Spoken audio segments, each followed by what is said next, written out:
I'd say the core of Leonard Shlain's argument is that artists, they basically see further than other people, right? They see ahead when it comes to inventions that might come along. They see ahead. In the case of art and physics specifically, he limits most of his discussion to physics, to like how people understand like reality, I guess, on a more kind of scientific level. But I think maybe he would agree that you'd have the same kind of application to, psychology, right? Writers could sort of, see ahead, but the idea is always, artists, they tend to anticipate movements, changes in society. They tend to anticipate changes in how reality gets perceived or even understood. The quote that I have from him, I believe this is from the introduction. Leonard Shlain says that I propose that the radical innovations of art embody the pre-verbal stages of new concepts that will eventually change a civilization. Just with that alone, there's a lot to work with. And we're going to return to this quote again at the very end, because I think depending on how you interpret it, perhaps there's also something to critique here. But that's my impression of the book's kind of like fundamental argument. I'm not sure, Joel, like if you have anything you want to add or maybe some details to fill in about that. I think that's exactly it. And he talks about this prefiguring of physics being, another organizer of perceptions. And this is another quote that you and I agreed to talk about, is that for Shlain, the way he argues it, both art and physics serve to organize society's perceptions or one's perceptions, the individual. And so I think that generally is the crux of his argument. And as we get into the specific examples, he does a good job, I think, elaborating upon this and showing that certain artists individually and then certain overall movements in art do have this visionary quality. And sometimes it happens well in advance of the scientific movements. Sometimes it seems to happen almost concurrently. And then in the next episode we'll probably talk about how, then maybe for a while now, there's even been a bit of stagnation in terms of a stoppage point for the moment until things move forward again. But I think that's generally it. So do we want to talk a little bit about his statement of serving to organize perceptions as well, and what he maybe means by that? Yeah. Why don't you just kick that off then? This concept of organized perception, how it relates to physics, how it relates to the arts. Right. So I think your initial quote was part of my understanding of Schlain's posit here, where art can make the mental models and the images for things that society is still in an infantile state of knowing about, perhaps doesn't even really know anything about. There's a sort of intuition or a zeitgeist or a movement going on. And so when he talks about the organization of perception, I think what he's trying to do is separate that a little bit from talking about reality itself, because when we think about these concepts that we'll dig into more with what artists are communicating through their work, and then what physicists and other scientists and branch of science are working on, that doesn't really feel like the real world to a lot of people. They don't think about these things in like the workaday life that they have. And so I think that's where he's talking about societal perception factoring in, essentially, that this is a way that society can kind of organize itself, that whether the average person realizes it or not, the current of understanding is moving along and bringing them with it.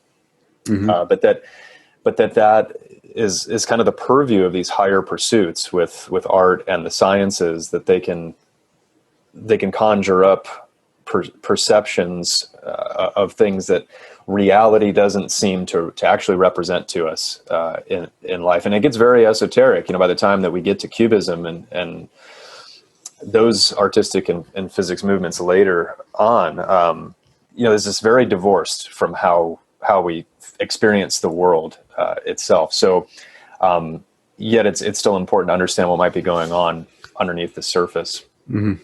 Those are my initial takes. What about you? Yeah, I'm just going to read the entire quote to people so that they sort of see where it is contextually and perhaps what it means, because I think there's a few ways that you could really interpret this statement, right? And I think some of the maybe kind of like smaller shortcomings of the book perhaps maybe kind of emerge from this quote. So. This is, I believe it's in the introduction. It's in my hardcover edition. It's pages 15 through 16. The full quote reads, "Yet despite what appear to be irreconcilable differences, there is one fundamental feature that solidly connects these disciplines. Revolutionary art and visionary physics are both investigations into the nature of reality. Roy Lichtenstein, the pop artist of the 1960s, declared, quote, 'Organized perception is what art is all about.' Sir Isaac Newton might have said as much for physics. He too was concerned with organizing perceptions. While their methods differ radically, artists and physicists share the desire to investigate the ways the interlocking pieces of reality fit together." And I mean, yeah, like I agree, I guess, with the core posit being made, but I guess my question is the way that I would understand the phrase like organizing of perceptions, or even the word perceptions. Is that the same interpretation that Leonard Shlain would have of that word in the way that he's using it? Is it a way that artists would understand that word? Because when I think of just when I think of perceptions, like what exactly are you referring to? What exactly are you privileging? Are you talking about perception in the kind of like very base, like biological sense of seeing? Are you talking about perception in terms of something that is wrapped in with like meaning and like multiple interpretations? Is there one like objective, like reorganizing of the senses? And the reason why I'm questioning this is when I started reading more about aesthetics in the past year or two, I kind of noticed like very quickly that there's a very big difference between the study of art and the study of aesthetics, in the sense that aesthetics, like aesthetic experience, are like we're talking about perception, we're talking about sensory experience, we're talking about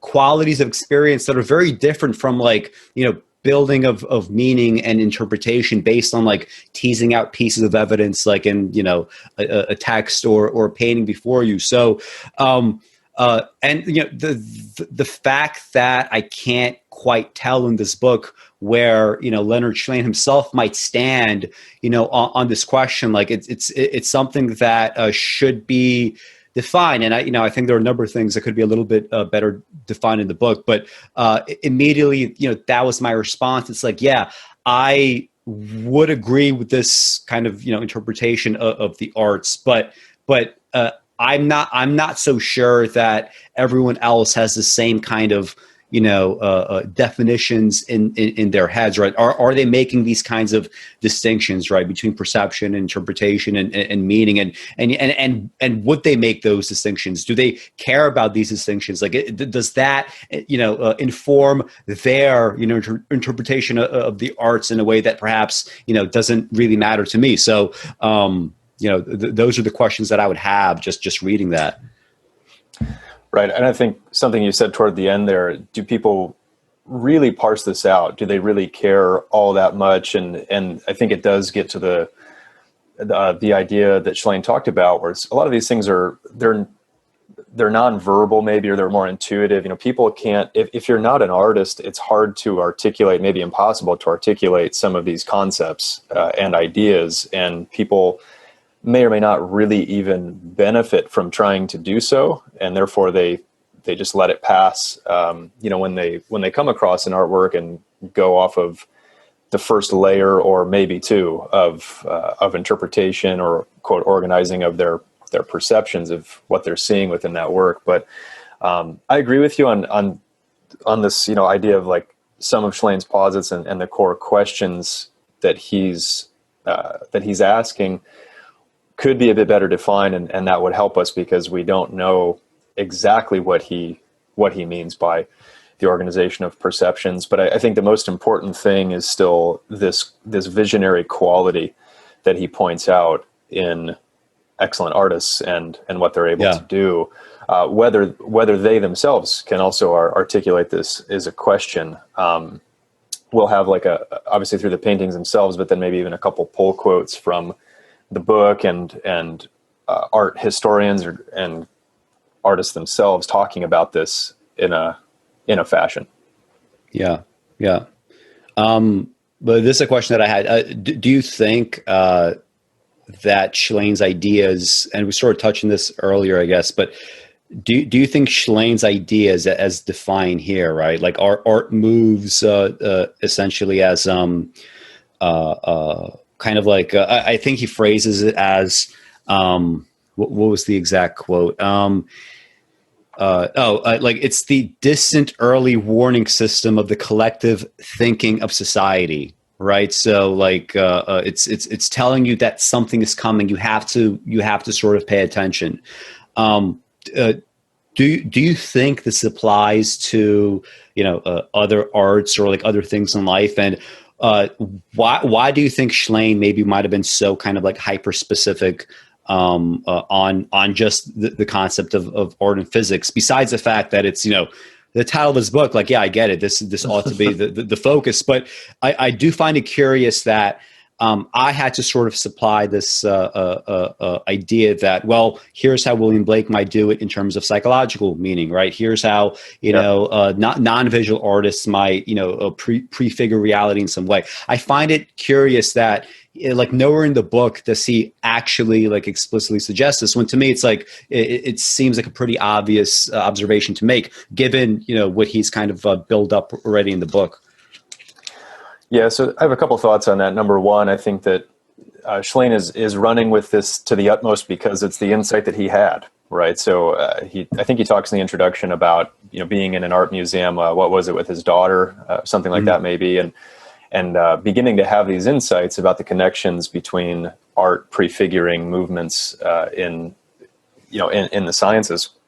And so he's filtering everything through this lens and kind of has to make it fit in the framework of the book, whether it does or does not. And again, you and I think agree that in the first half of the book, it's pretty successful, and then it loses some steam, once he gets especially into the more contemporary modern age and tries to kind of retrofit these things. But, I think the other piece of it is that Schlain he's not an artist himself. It's important for anyone who hasn't read the book to understand, he's a doctor by trade. And so, he's going to come at it, the whole thing, from scientist's perspective, more so with an interest in art and a decent understanding of art. But there's no question that when we try to fit all of these examples and these movements in art history and individual artists into this framework, it does miss some things. You know, he doesn't talk a whole lot about actual meaning of the artworks, potential interpretations of them beyond simply this framework for art and physics, and anything more, more nebulous than that. I would say, and even like getting into the emotion of an artwork and these kind of things. There's sprinklings where he talks about that, but I do think that's one of the book's shortcomings, and it's not in a proper art history book, right? But he's got this interesting level of insight that hadn't been articulated that well before he wrote it down, but it does suffer a little bit from the narrowness. Yeah. Although to me, like the issue with the narrowness is more so that, he doesn't have like 3 or 4 paragraphs somewhere saying, and by the way, this applies to, all these other concepts. So go out and study it because, here's the blueprint that I've given you. I think it makes sense in some level that, a book titled Art and Physics, it's like, you first want to just have this one argument alone, much less bringing in like questions of William Blake and saying, oh, by the way, William Blake also prefigured, Freud, and here's how. Because that's like a fresh set of arguments. Like first, let's settle the argument that, as Shlain, seems to propose in this book, like the arts, like anything else, they clearly have a material basis.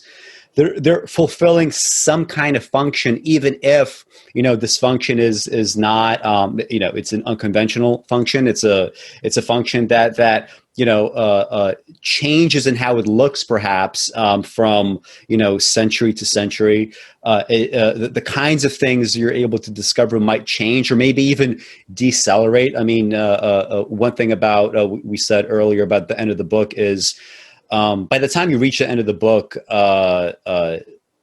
because like science has like as far as knowing what are the like the critical discoveries of the last 50 years, maybe some of that will be more apparent 50 years from now. So it's kind of hard to say exactly, well, clearly, this contemporary artist is responding to, or presaging this or that, contemporary discovery in the arts, in the sciences or in psychology or whatever, right? That's harder to do. But, I think it's good to at least get that argument out of the way. Does art have a material basis? Does it have some sort of trajectory? Even if you agree or disagree with the trajectory, the question is fundamentally, does it have a trajectory? Yes or no? How you choose to respond to it, is up to society. But just getting it on that material grounding, I think this book did this service, very well, and it was an important service. And I'm not sure if to Dan Schneider, if this was the book that sort of molded or gave him like an aha moment when it comes to the arts more broadly, but Dan did say that this book is the book that kind of like informed much of his early thinking, right, when he was growing up. So that's that's something else. Like there really is like a blueprint here for something, right, to work with. Yeah, there definitely is. And I think one of the other most important things that Shlain does here is for even a lay person with a general interest in art or the sciences, there is a more concrete articulation of some of why art even exists or might be important, right? So if someone is, not particularly interested in the arts, but then they like go to an art museum and they're looking at works, and all they've really ever come into contact with is some kind of general discussion about, so-and-so's use of color is brilliant or beautiful, or look at the way that Leonardo depicts this the Madonna or something, right? And it's all just very, it's kind of dry, and it sort of seems unimportant. I mean, Shlain does a good job of giving you consistent markers set down of, here's, in a more concrete sense, what this artist did with perspective, did with light, did with color. And then here's a relation to what we now understand to be the core underpinnings of how the physical world, the cosmos operates. And it elevates art. It gives this more grand sense. And it did to me when I first read the book, where you're like, okay, so I know that art is important in a sense. And yet, like when I read this, I was like, okay, this is a better, we're covering more ground. We've jumped a couple hurdles now in terms of the vocabulary that you could use, at least in this one sense, to relate art to something seemingly unrelated, that gives it more thrust and more purpose. So I think that's one of the best things the book does. Yeah. Just one more thing. I was before we get, I guess, to the specifics.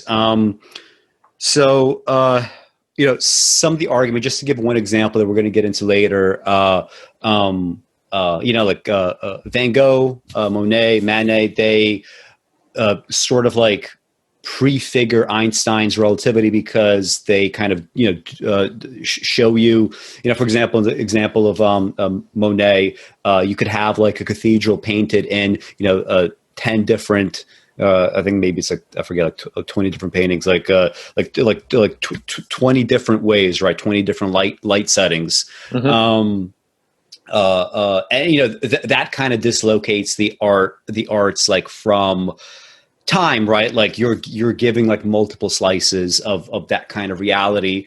You notice, like, especially like starting with Van Gogh. Van Gogh kind of like, to me, is kind of like the logical extension of kind of like earlier Impressionism.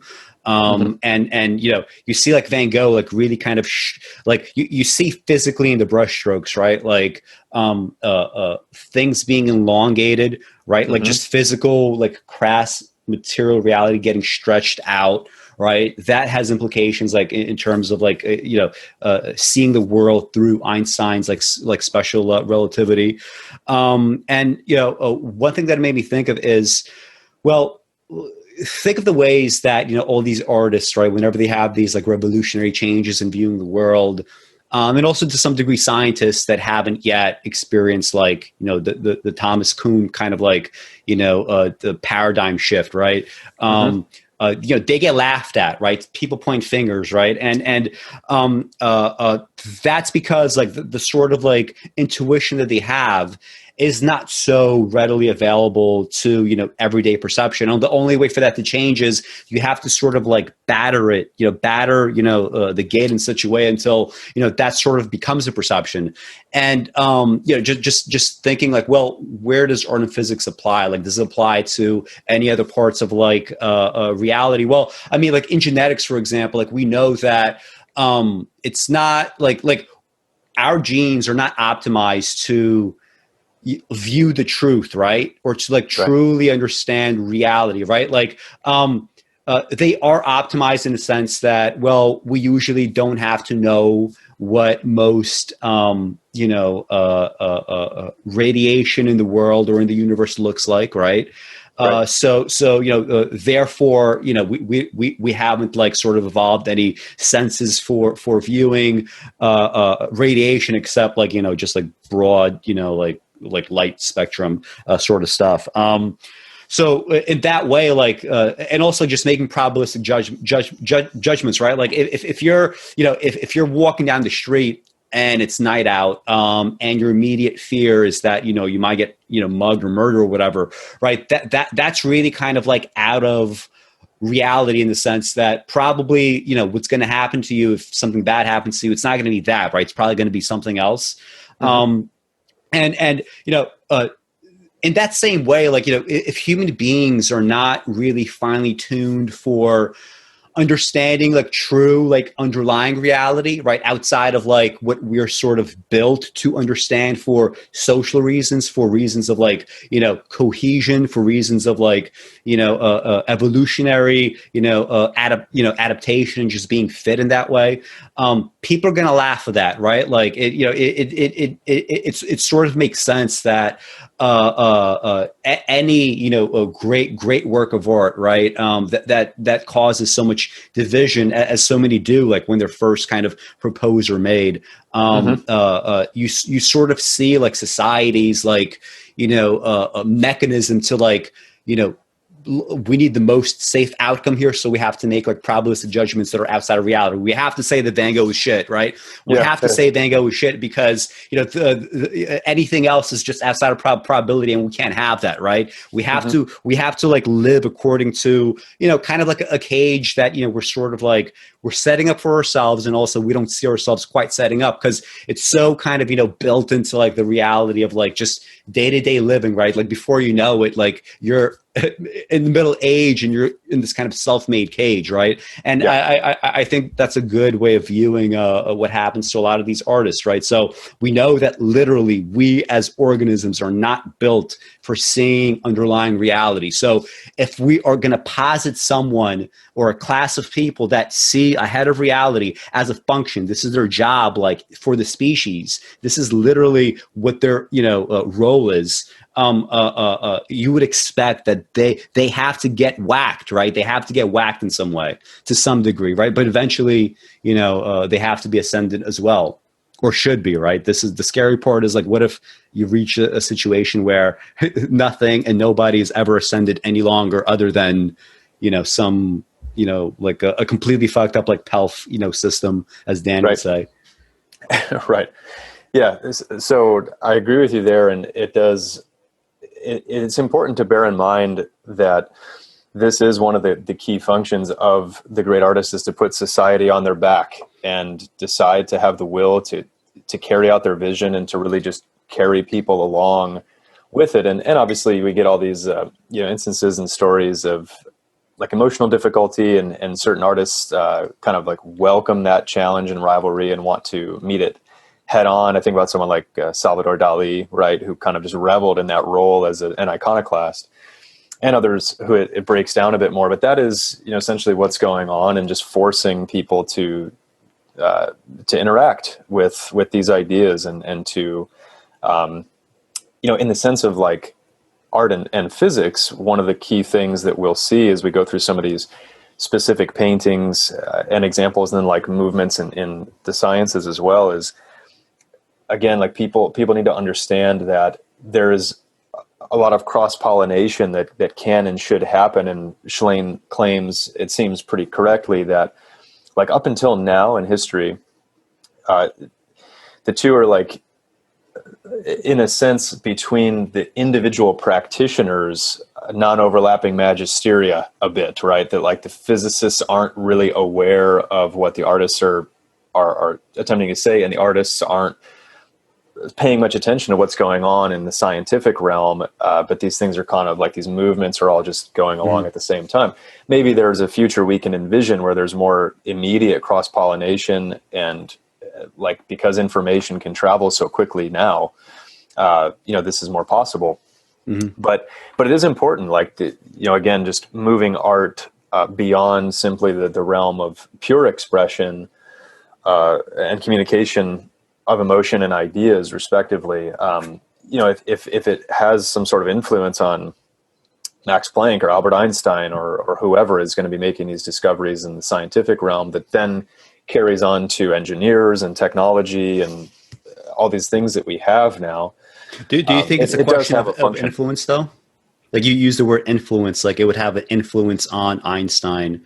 Did you view the book as arguing for this is how artists end up influencing everybody that comes after them, or did you view it as whether or not, like even if you were going to like take Monet and Manet and Van Gogh and you like lock them up in a box somewhere, all their paintings, and nobody gets to see them, eventually maybe we would still have a scientific discovery, but still, for whatever reason, this locked away art, like it presaged that discovery for whatever reason. How did you view that question? Did you view it one as influence, or one of like kind of inevitability in some way?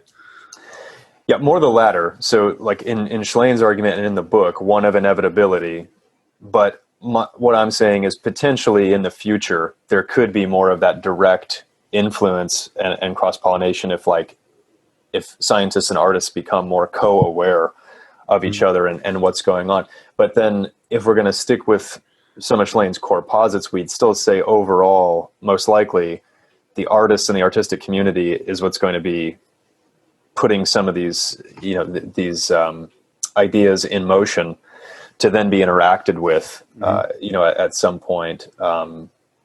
So yeah. Hopefully that answers your question. But. I would agree with that assessment.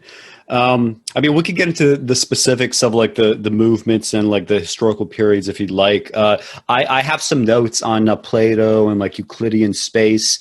If you have anything to say about that, maybe or maybe I could start. I mean, I don't know if you have anything like substantive to say about that or what. Well, why don't you start in with your notes or comments, and I'll just riff on it and respond as we go through. Yeah. Yeah. So when we had the way that Shlain ends up discussing this is like he puts classical thinkers and classical artists into a certain category. He puts medieval thinkers and artists into a different category. And one thing that he calls like when he talks about Plato, for example, right? He's trying to understand, okay, what is the kind of Greek model? What is perhaps the model that implicitly might be taken up by the Romans, at least to some degree? And he chooses this quote as like representative of like the era, and he quotes Plato as calling time the quote moving image of this changeless eternity. And my issue a little bit, I guess, with that quote, at least with the way that it's used, is just like with like discussing perceptions or whatever, or having these terms that are not fully like defined or fleshed out. I mean, you could interpret the moving image of this changeless eternity in different ways, depending on how you define a phrase as ambiguous, right? As the moving image of anything, right? Or a changeless eternity. Does Plato literally mean that this thing never in any way changes? This rock never changes. What happens to this rock, if I break it into half, right? Who knows exactly what, the nitty gritty opinion is, but Leonard Shlain chooses this as an interpretation of the ancient world, right? Their conception of time, right? Classical Greece is time as the moving image of this changeless eternity. And then he gets into this idea of Euclidean space, right? So Euclid, with his work on geometry, once he introduced this idea of like three-dimensional space and, I guess like formal theorems for what it in fact entails in a kind of, I guess, idealized way and in ways that are, useful for human beings. That was like this new formalized way of viewing the world. And, we have like this like cliche of like Greek rationalism. But this concept, like, maybe people might be kind of like a little bit intimidated by these phrases. But I mean, like when we say Euclidean space, like let's just think of it just purely, that, right? Like if you think of Euclidean space as just literally like geometry, lines and planes and rectangles and cubes and rectangular prisms and spheres, and then you think of like, well, what does Greek art look like? Suddenly like certain things start to make sense, right? Like, okay, so if we believe the assertion, and I think it's a correct assertion, that having Euclid's geometry, like it did open up a new way of viewing things, of organizing perceptions, right? As Lichtenstein might say. Well, what kind of art, might you expect to have? And, to me, this was always like a perfect example. This is like I now that I'm viewing this, I'm guessing that it's actually sort of broken apart. I guess I saw some sort of like reconstructed fresco or something in or relief rather in Greece. I think when I visited one of the temples, I forget which temple it was, where you basically have this like work of art where Apollo is standing as this kind of central figure, like just in the middle of these sculptures. He is just kind of like just all kind of planes and rectangles and boxes, right? He's kind of standing fully erect. His arm is here. He's kind of like extending his arm across, right?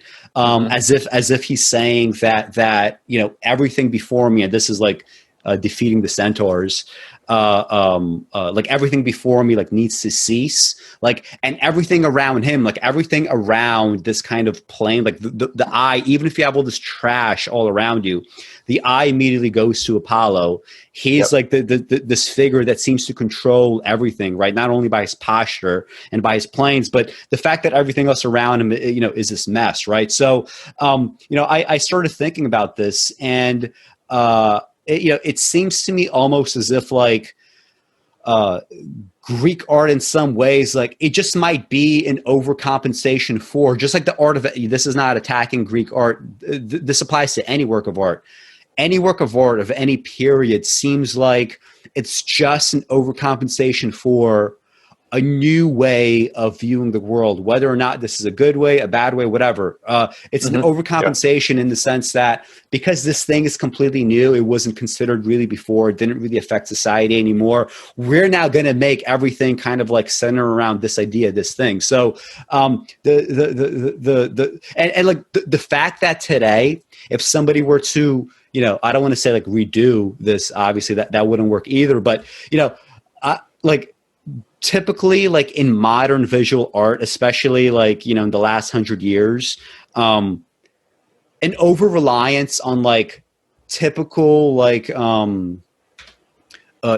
Euclidean space, Euclidean geometry, and like, an over-reliance on like lines and planes, that would it would, at least to a lot of observers, like feel kind of trite, right?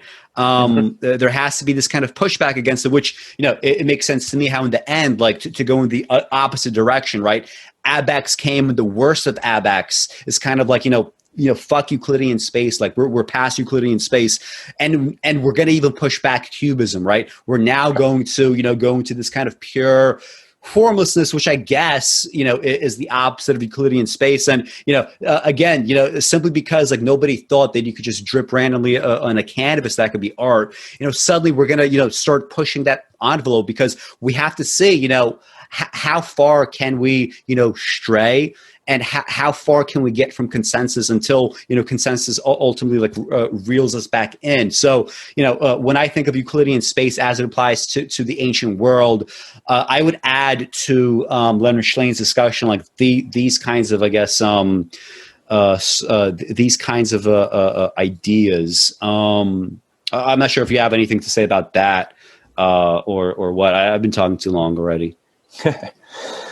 Yeah, so I think you're pretty spot on there in terms of like once these ideas took hold, and then so much, essentially the entirety of Greek art and architecture from antiquity is reduced to a few Euclidean forms as well, right? So it's the cylinder, it's the sphere, it's the cone, it's the rectangle or cube, and like everything has its proper place, and that these were also reflections of how the heavens operated, right? Like the world of the gods must be this similarly these fixed forms, and they're probably arranged in such and such a pleasing, symmetrical, way, and therefore, like, let's do everything we do down here. Let's mimic what that's probably like up there with our temples and so on and so forth. So these ideas kind of take hold, but then everything becomes that for a time, and until we get some revisions, which we'll talk about here in a bit, in terms of like perspective and how forms actually exist in space and move through space and have depth and dimension. It just stays that way for a while. So it did. I don't know. It did freeze frame.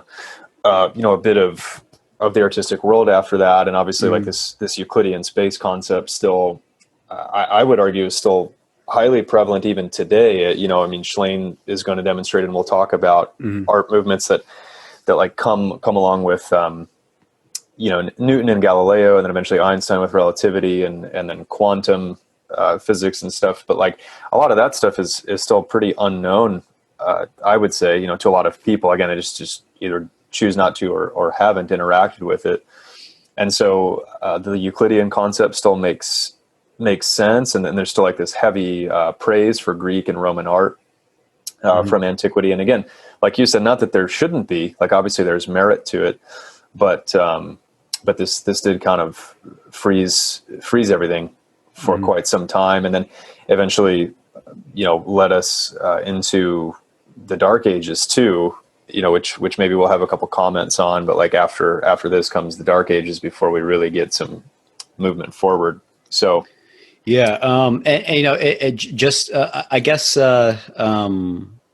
Yeah, I'm not sure if we have too much to say about the Dark Ages, but I mean, I guess the idea would be, and the argument in Schlain's book is, we go from Euclidean space and rationalism to, the Dark Ages of Christianity, and there's this, idea that, it's just the exact opposite of rationalism. The specific example that he shows, that I think it's an interesting example. Like, I'm not sure if it absolutely applies. I'm not sure how correct this is, but he has an image of a like just mosaic art, right? This like Christ portrait as a mosaic. And, he says that it's almost as if the idea is, look at the Dark Ages. Everything is sort of fractured. We are fractured by language, like, or, especially like during that time, during like the Byzantine Empire, right? We already had this like, sort of, kind of like splintering of Latin. We had the development of actual like Romance languages. We're not, we are Christian, but just like, today, like people have this like weird idea that like, back then we had something called like the Muslim Empire. There was never such a thing as the Christian Empire, right? It was just a bunch of like Christian states just kind of like at war with one another. There was no kind of, allegiance to like a higher power in any real way. It was just always a kind of like justification for power. He says like, look, all these pieces of the Christ mosaic, they represent how fractured the world is. The world is being viewed from this kind of, super fractured lens. But altogether, right, if we can come kind of, interlock in this way, there is this kind of, controlling idea of Christ, or at least that was the idealization, right? Maybe it wasn't actually what was transpiring, but that was the idealization, I guess, in many people's heads, which, it seems plausible to me. It could all like, but just because like there's so many just so stories in like evolutionary psychology, and the fact that like Leonard Shlain, well, maybe it's unfair to do that, but he had like a bunch of like just so stories in his book on like things like language, sex, power. I forget the name of it, or he had like another one also like the alphabet against the goddess or something. I forget. The alphabet and the goddess. Yeah. The alphabet and the goddess. Yeah. So, I mean, there's like just so stories there, specifically when it relates to like, the study of history and like, evolutionary theory. So, I would be kind of wary about these kinds of explanations, but, on some level, it sort of, makes sense. And I'm sure like the definitive work of why medieval art was the way it was and what it really entailed, is probably, to be written, but this probably would be at least like one kind of example that people would have to use if they're constructing a blueprint for understanding, art in some kind of like broad, historical pattern.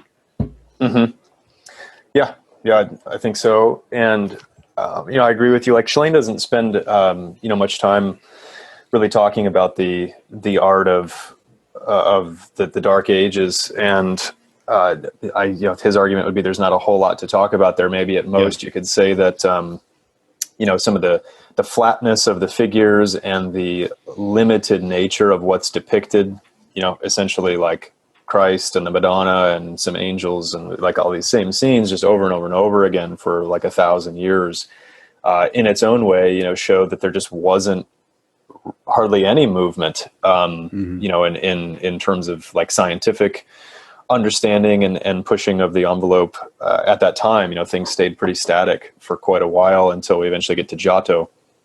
Yeah. And, you know, and some of these Renaissance artists that move things along. So, yeah. Do we want to move into that part of it? Yeah. Speaking of which, I have actually a Giotto painting that I want to talk about. So let's just do a screen share here for that. Yeah, so this is also an example from the text where Giotto he was a late medieval painter, like end of the 1200s, I believe. And you know, he didn't have, I would say, like what's called, I guess, modern perspective. But you know, at minimum, right, he had the kind of like, you know, like proto-perspective sort of thing going on. And you know, he developed, you know, tons of fame, you know, even during his life, specifically because of that. Like, he's widely considered, you know, one of the masters. And you know, at minimum, you will say that, you know, even if like people had inklings of perspective before, or, you know, kind of like understood maybe sort of how to do, you know, he was the first one that we know that truly kind of like formalized it to some degree, right? At least like in the paintings. I'm not sure if he had any kind of books on the topic as well, but anyway, which strikes me about this painting is the fact that, well, it's more kind of like, I guess, like a deficiency more than anything. Like in art and physics, Shlain says that you know, Giotto he had no way of like, even if he was creating this kind of like proto-perspective, he had no means of solving the problem of where would I put the halo on the heads, you know, of any kind of like holy figures, like whether it's this painting, you know, another painting, like how that work if we're trying to show you, you know, a painting from like the idea was like, this is stationary space, right? Like there's only one vantage to view a painting from, and it is my vantage, right? I'm going to be the painter here. And you know, where I stand kind of like outside of the canvas, this is where, you know, I want the ideal viewer to be.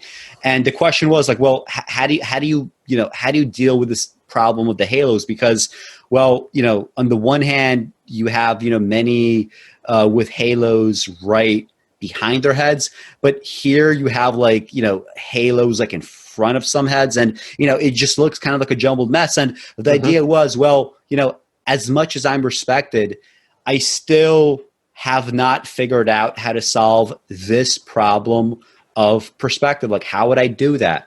The reason why I want to talk about this specifically is just viewing this, like, it just strikes me how, like, you know, the arts, like, even like not even like the highfalutin arts, but just like the process of transcribing reality, right? Just like drawing what you see, okay, like, or what you imagine it. Why can you imagine a three-dimensional, you know, halo, but you can't imagine it here, you know, when you're on a flat surface? Like, it really does strike me as a science, right? In kind of like the most literal sense. Like, people simply did not know enough yet to figure this out. But because Giotto had his proto-perspective, now people could actually build on these ideas. Now they could, you know, resolve this. I think this was resolved fairly quickly by the time of the Renaissance.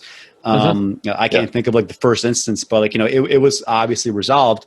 But that took something to build upon. And, you know, just like with science, like it would take time for this kind of reality to unfold, and not only to transcribe it, but also to, you know, to explain things in a way that, although it's counterintuitive, it works. Like, why can't people just like be born and be like great, you know, copyists in terms of like, you know, being able to take a pencil to a paper and copy reality as they see it? It's because it's so counterintuitive to get, you know, to like transcribe three-dimensional space on a flat surface, or to transcribe reality just like, you know, moving your hand. Like, you know, there's same thing with like something like ethics, right? Like the ethical systems of like thousands of years ago are just so poor, right? Compared to, something like, John Rawls's theory of justice. Like, there's just no comparison, 2,000-3,000 years down the road. Like, all these things, like, you have to build upon them. You have to move them in some way. And, this painting, like, from a guy that actually understood that perspective was a problem and was on his way to solving it. Here's just like a practical example of something that he could not resolve because just the knowledge base literally just was not there yet. Right. Which is why it's important to keep that in mind, as like a modern viewer of an artwork like that, because, to the uninitiated, some might see that and think it's just a really silly painting in a way, but they wouldn't understand what exactly Giotto was attempting to do there. And so, it's important to keep in mind as well. And like Shlain says this in the book, that this is starting to emerge out of again, the Dark Ages, in like a time when for 1,000 years, humanity believed only God can change anything. God has the privileged perspective, only he can like enact a will on the world. And so like Giotto comes along and tries to depict this scene in a different kind of way. And it's still like a holy scene, but at least he's trying to push the envelope forward here and solve some of the problems of perspective, and some still remain. And so, like eventually, once we get a little further along after his time, that starts to all get taken care of. Mm-hmm. But at the same time, then, like what Shlain relates this to is the importance of perspective for physics and for the sciences too, right? So with Copernicus and just the asking of the questions of like, what if I stood here instead, or what if things were a little bit different, and the Earth doesn't have the position we think it does? Mm-hmm. What if we tried to think about our experience from, literally from a different vantage point, from a different perspective, and that then kicked off, Galileo and some of his innovations and discoveries and everything else that starts to kind of cascade from there. Go ahead. Well, no, I was going to say, just from like a purely artistic standpoint too, as some of the things Giotto is doing, I was going to read this quick quote from another book I have called On Quality in Art, mm-hmm. that does like this look back at great artists and like why things were important. So, which is by Jacob Rosenberg, who I think was a Harvard professor of art history or something like that. But he says, by Giotto and his disciples, the hard angular lines by which every figure was girt and bound, the senseless and spiritless eyes, the long pointed feet planted upright on their extremities, the sharp formless hands, the absence of shadow, and every other monstrosity of those Byzantine painters were done away with. So, in addition to just the idea of perspective, even his things like shading and shadow and use of light and the way the figures themselves are depicted more realistically, all this was important. Yeah. And so like the two key things, right, from Giotto, like in terms of like, if we're going to make this like, art and physics argument was, so you had the stationary view of the scene, right? There was always a specific place to be in relation to the canvas, in relation to like what's happening in the canvas. And Shlain calls it like you have like one instant of time that's like frozen, right? Like per picture, like it is a snapshot compared to like, a mosaic reality, or compared to like going back further in the medieval era. But you also like, also with the the proto-perspective, you had that reassertion of like classical Euclidean space, right? Because you've lost too much of that. It's time to bring it back. And I think it makes sense that just like we had originally Euclidean space that was able to make like a first kind of golden age for Western art, and now you have like a reassertion of Euclidean space. You have now a second coming of like another golden age of Western art. It seems to me like that indicates that you do need some kind of baseline, tangible, like blueprint, right? For at least you need a blueprint for ultimately what amounts to in the long run like a social consensus that yes, this is great art, right? We don't view medieval art in the same way that we view Renaissance art, and even if somebody might disagree with that assessment, the fact is, something about having that blueprint in antiquity and having that blueprint, during Giotto and beyond, like that allowed us to come to that consensus that whatever emerged from that blueprint turned out to be better than much of what just like completely rejected it, and these kinds of crazy overcompensations that we seem to get these overcompensations all the time, no matter what direction you look at. Mm-hmm. Right? Yeah, for sure. And moving into more of the art of the Renaissance here and the Enlightenment period, and moving to a more again, this idea of perspective and like the human perspective, and viewing things from, man being the measure of all things. And like the Leonardo Newton connection that Shlain makes is probably the next one we'll talk about.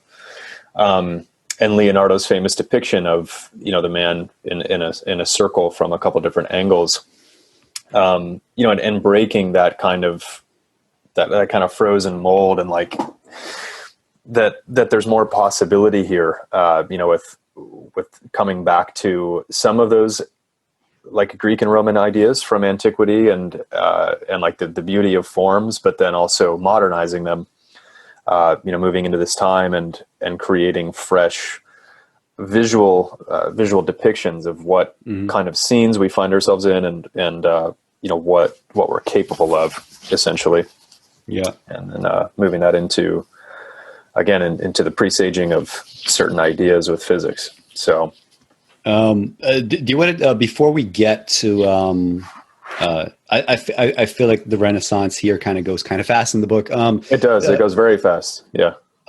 Because at some level, like after you get out proto-perspective, after you get out the fact that like very quickly that like, okay, if you have perspective, like what's like if you view art right in this kind of pieces of a puzzle that you have to kind of like put together, and things kind of like emerge and reemerge in different ways.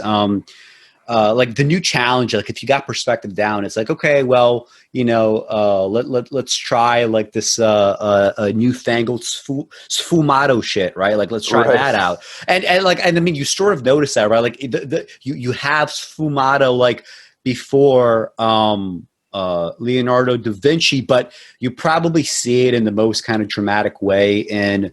You see it dramatically, I guess, in the Mona Lisa. You see it also in, we're going to maybe look at one of these. What's this painting of the Fiesta Campestre? Anyway, it was something that Manet modeled his work on. Oh yeah, it's Titian painting. But anyway, you have like like kind of like ever more dramatic like uses of color, shading, shadow, whatever. Like clearly, like there's like. And the question of like, well, why do you do that? Because the answer is why not? Why the fuck not? Like if we have this thing that has a material basis, like whether it's something like ethics, right? We're trying to figure out like what is the next development for like fairness or whatever. You're going to try to crack that code. In the visual arts, like well, let's see what we could do in terms of pushing the envelope here, and eventually like you do get Matisse, you do get Cubism, you do get Abex, because like. There needs to not be a perpetual ceiling, even if like some elements of the ceiling always have to remain, right? If you still kind of maintain this blueprint. Anyway, I don't know how that seemed to me like a completely irrelevant kind of thing to go on, because that's probably better that we move on. I don't know how I started on that.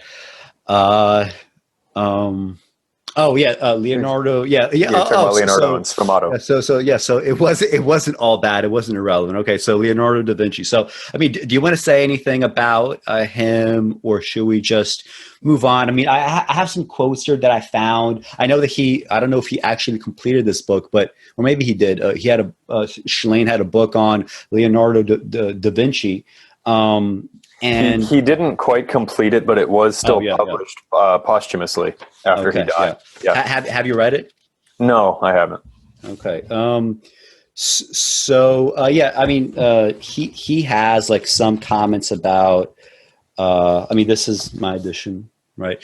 Yep. But we should probably talk about this, right? I meant to. If you guys could see the subtitle, so parallel visions in space, time, and light, right? Like the question of like why are these parallel visions? And so anyway, when he goes into Leonardo da Vinci, the kind of like I guess capstone description that he offers is this that Shlain offers is this. His most enduring contributions to our knowledge of light were not written in words, however, but rather they can be seen in his paintings. Leonardo was able to coax out of brush and paint a rare quality of light. No artist before or since has achieved the mysterious opalescence of the distant atmosphere. His ineffable vistas of faraway mountains, the worldless interplay of ethereal light upon a woman's smile, the rippling fasciculations of a horse in motion, all are bathed in a light that at once is representative of the visual world and at the time contains a sfumato that gives his works an almost otherworldly quality. And you know, I'm basically, and this like to the extent that I have a problem with like parts of the argument in this book, I'm not so sure about like that opening sentence. Like his most enduring contributions to our knowledge of light were not written in words, however, but rather they can be seen as paintings. Like, did he really contribute to a knowledge of light? I mean, like in what sense? Like in terms of like artistic technique? I mean, perhaps and to the extent that you could say that like knowledge of light versus like going back to the original question of like perception and what is meant by perception. I think like most people in almost any circumstances will very rarely appear like Mona Lisa appears with that sfumato, right? Like we never get that kind of glow. Like, you know, we have like, you know, a visual editing software that creates these kinds of glows for you because they're not natural. People, you know, set up lighting to get these kinds of glows. So the question of why, like we could talk about like baseline perception and whether or not that has to do with some kind of underlying physics, but the question of why, you know, Leonardo da Vinci would choose that technique, right? It strikes me as more important than, you know, formulating an argument about contributions to understanding of light. Yeah, I'm kind of like digging through this section of the book a little bit as you're talking, because I'm trying to remember maybe what Shlain was claiming here other than sfumato, because I think that to a certain extent with that effect and like the diffusion of light and the way maybe does he try to give credit to Leonardo for the fact that like light is both a wave and a particle, and maybe sfumato is I think at some point like a lot of these like physics arguments get tied into you know, like even like kind of, you know, like smaller details of physics. Rare quality of light, no serious opalescence of the distant atmosphere. If you want to read on the next, I'm not sure if you have the same hardcover copy, but the next page, there's actually a quote from Leonardo that I think is very good. I was kind of shocked reading it, right? Because it seems so modern. I'm not sure if you would have anything to say about that. Is it the one where he talks about light specifically? Like you should look at certain walls stained with damp. Oh yeah, okay. So yeah, here's the quote from his treatise on painting. And he advised artists, you should look at certain walls stained with damp or at stones of uneven color. If you have to invent some backgrounds, you will be able to see in these the likeness of divine landscapes, adorned with mountains, ruins, rocks, woods, great plains, hills and valleys in great variety, and expressions of faces and clothes, and an infinity of things which you will be able to reduce to their complete and proper forms. In such walls the same thing happens as in the sound of bells, in whose stroke you may find every named word which you can imagine. And then Shlain in the line right after that, he says, Leonardo's interests in images without things led him to be the first European artist to draw a landscape. In so doing, he took the important step away from concrete and symbolic representation toward abstraction. Yes. So, Yeah, like you said, in that sense, you know, it is. I mean, Leonardo's quote there is pretty modern, and you know, going from the specific to the general, and general to the specific, like kind of all in this, whatever you'd call it, like this easy passing between the two, and like being able to elucidate and articulate ideas in both senses. So yeah, I mean, I think that from that standpoint, like Leonardo, to me at least, is I kind of view his contribution as just like more all-encompassing, rather than just specifically one sense of space, time, and light. I think he did touch upon each of those in a way, you know, with his different artworks, and obviously also had a strong scientific mind and bent with his inventions and his sketchbooks and all these things that we now know about.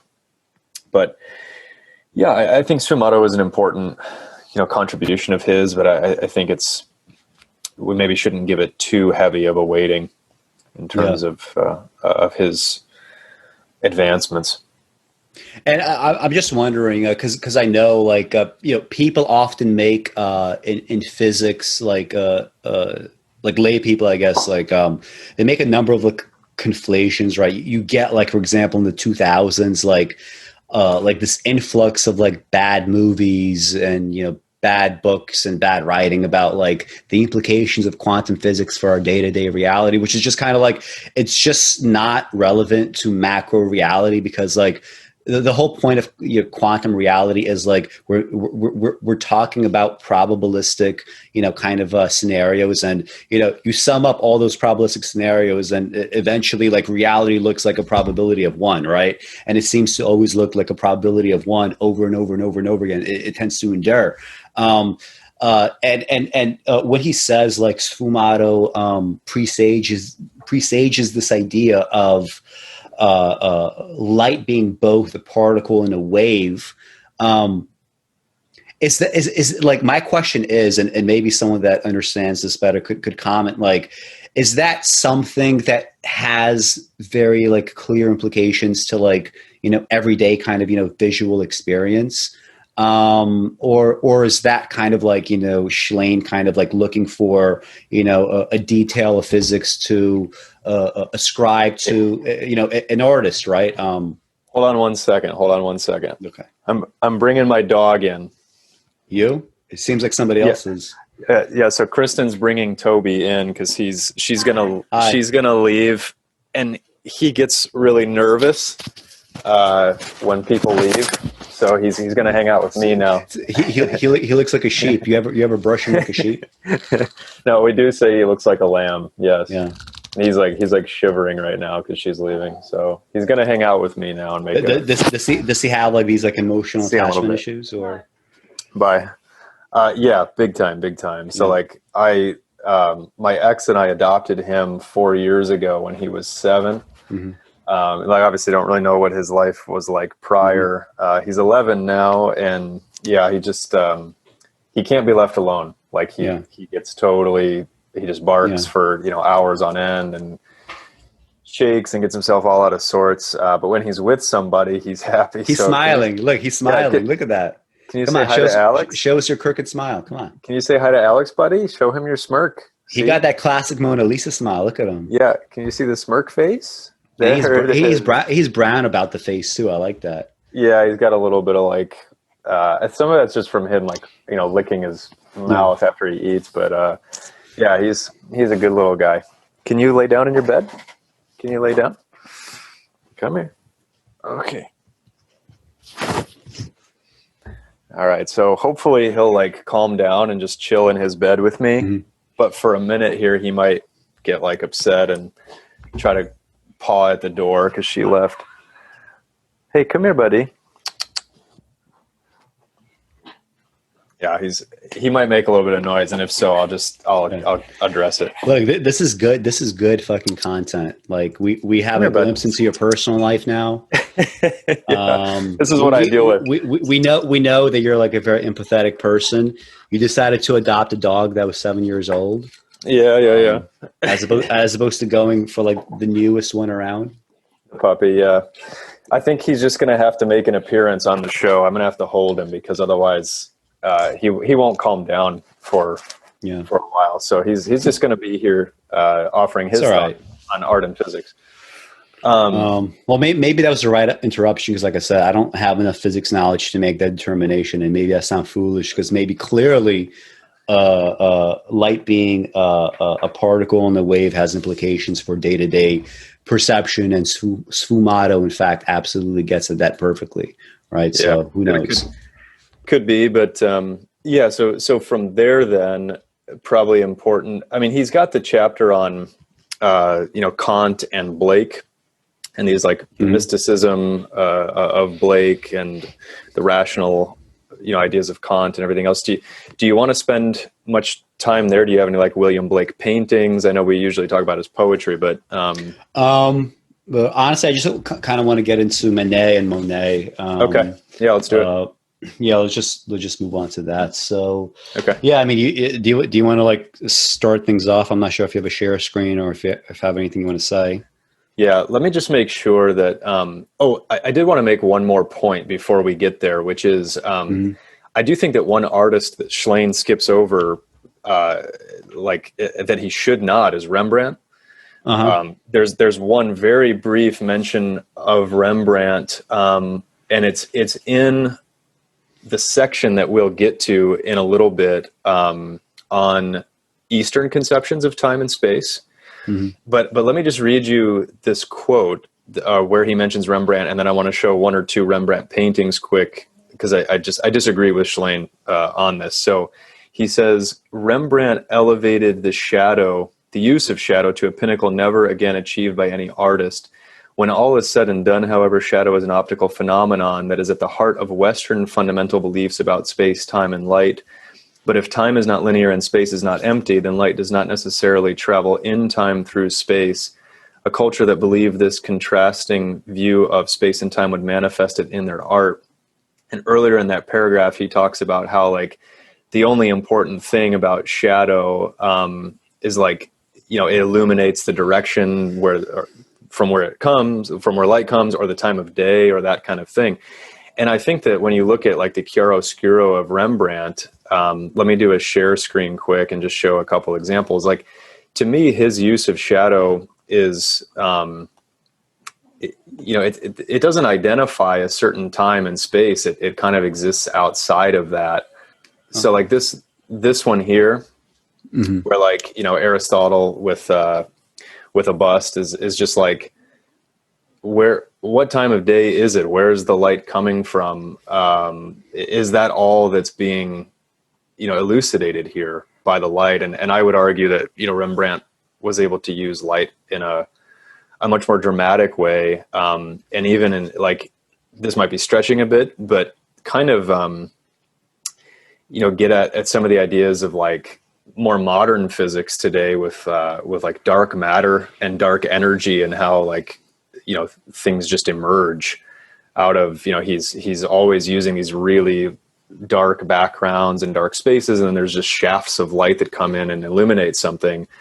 This is another painting, Christ in the Storm on the Sea of Galilee, same kind of idea. Like, we don't necessarily know what time of day this is happening. It also doesn't necessarily matter. So light's being used in a different way here, but anyway, any thoughts on Rembrandt or anything like that? Yeah, I remember actually. I forget when I was looking for any discussion of Rembrandt by Shlain, and like I think the index has like maybe 1, maybe 2 pages only of just kind of like referencing just very briefly, which is a disappointment. And on some level, you just wonder like, well, how far can you stretch out the art and physics interpretation? Is it is that the interpretation that is in fact applicable to all visual art? Is this kind of like a starting point just to establish that like pure material basis, or does this look some other way? Yeah, I mean, that's I guess one thing that I wish Shlain had more of a comment on, because I mean, yeah, I guess you could bring in kind of like newfangled concepts like into Rembrandt, but I also wonder if like on some level Shlain just like didn't really have much to say. Right. Know. And maybe the Rembrandt is an example of what we talked about earlier, where like because it doesn't just fit easily into the art and physics narrative, and it's more Yeah. geared toward communication of ideas and expression of emotion and this kind of thing. It's a little bit outside of the purview of the book or Shlain thought or whatever, but it's just an outstanding, great artist that he kind of completely skipped over, which was which I noticed. But anyway, we can move on to Impressionism and Monet, and these others now. Yeah, I mean, I'll just kick it off with a couple quick comments on this, where Shlain does spend quite a bit of time on this painting. So that this is one that he dissects. And obviously, why don't we just like contextualize it? So like, we just finished the discussion of Giotto. And now, okay, so rationalism has come back. Now we have like in Europe, we have the Enlightenment. Now we have like, this idea of like, okay, Euclidean space is good again. And after a while, right, of like, okay, so you figure out perspective. You have someone like Rembrandt, which just to like comment briefly on what we just said about Rembrandt, like with Rembrandt, it's not even so much that he represents something new in terms of the contributions to like whatever presages physics, but he does exceptionally well. Like he is the greatest representative like in Western art of those styles and that development in art, like up until that time in history, right? So like Rembrandt then like becomes like one of the greatest like actual like painters, right? So and it's following many of the same kind of ideas, but like at a certain point, if you have like if you have a Rembrandt right in the 1600s, how much of Rembrandt's style can you actually do? How much more of that can you perfect for the next 2 centuries, right? Which I think is when Impressionism like comes in, and where you have like perhaps like some sort of counter Enlightenment also in the arts. Like I don't want to necessarily phrase it that way, but in the scope kind of what we're discussing, we're sort of saying that hey, it's not even so much that Enlightenment ideals are wrong, but they have been insufficient for getting us to the underlying underbelly of like true reality, right? So now we're going to try to observe that, in a way that Giotto couldn't, in a way that perhaps even Rembrandt, wouldn't conceptualize. So just by way of framing, I think we could say like this is where we are, like in the history of art, according to Leonard Shlain. Yeah.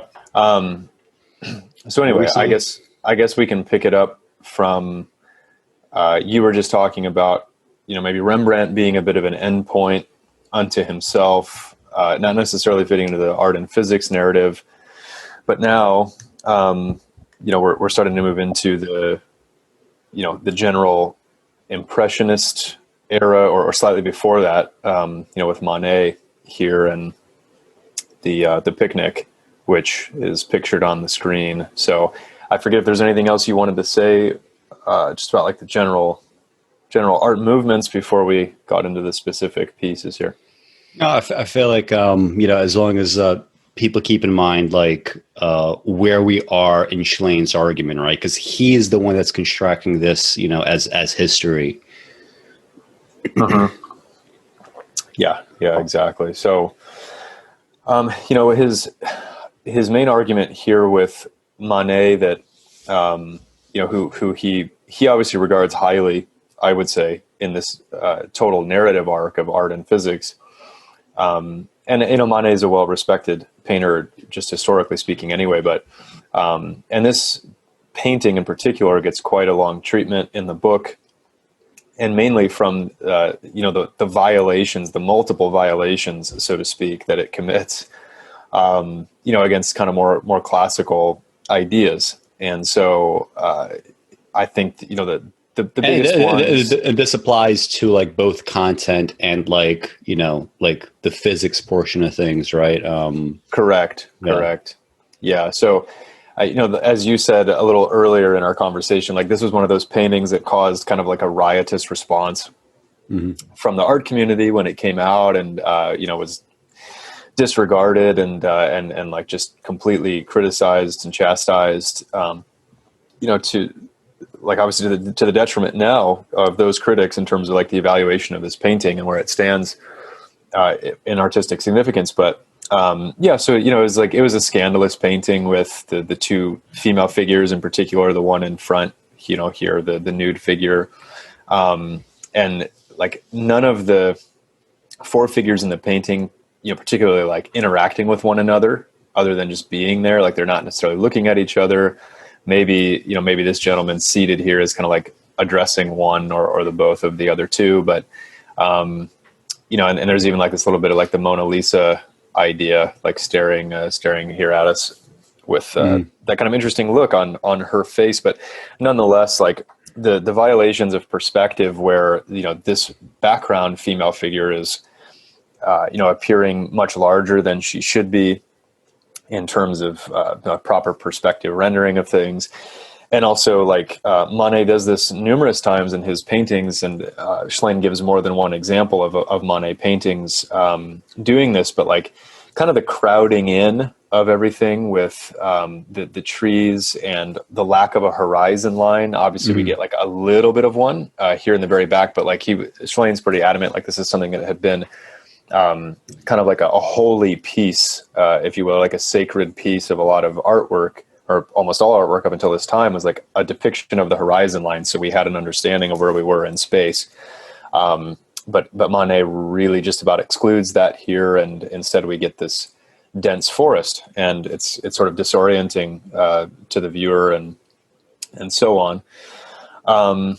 And so I think that's a lot of what we would say about it, just from a violations point of view, and what it's accomplishing here, what Manet is doing. Even like the trees, Shlain talks about like moving them off of a perfect 90, with tilting and being more horizontal and more diagonal than horizontal in some cases. And this was another thing that artists really hadn't done up until that time. So he gives a lot of credit to Manet for making space playful, molding it around, treating it more like Play-Doh, the toy, not Plato, the philosopher, in terms of like modeling it and how to represent it.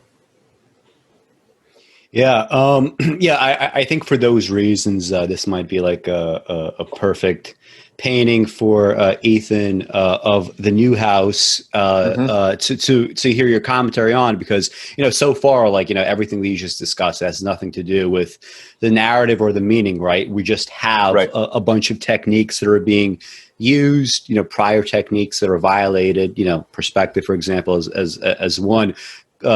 Probably he was not trying to, make her, in fact, like 7-8 feet tall, like in the purely kind of, like logical sense. Although like, this is essentially what you get, in the painting. Like there was another, painting of his in the book. I forget what the name of it is, but I think it's like, like it's just like nighttime and people are sort of, sitting around and partying. And you also get the same like disappearance of the horizon line, right? Yeah. You get the same like twisted and like bent trees that are just meant to sort of disorient you, in the same way. Want to just do I think it was Music in the Garden, something like that. Yeah, Music in the Garden. That's what it Music was. in the Tuileries. Pretty sure that's what it was. So here in my screen, like you disorient the viewer just on pure technical grounds alone, right? You make the horizon disappear, and in a sense, like if you bend the trees and you don't have a horizon, it's sort of like being underwater, like in a dark night or in space, right? You don't necessarily have the same sense of direction that you would have in normal waking reality, right? but like, beyond the kind of, art and physics interpretation that we could apply to the painting, there is some stuff going on in the narrative that, this turned out to be a very nice quality. That is good. Yeah. Painting. Yeah. I think it's just a Wikimedia one. That's usually the one that I normally go to. So, like here, okay. So we have, like, even if this is not overtly sexual in the sense that, the men seem to be completely uninvolved with her. Mm-hmm. They're interested in like saying something. They're looking at each other. She is looking at the viewer.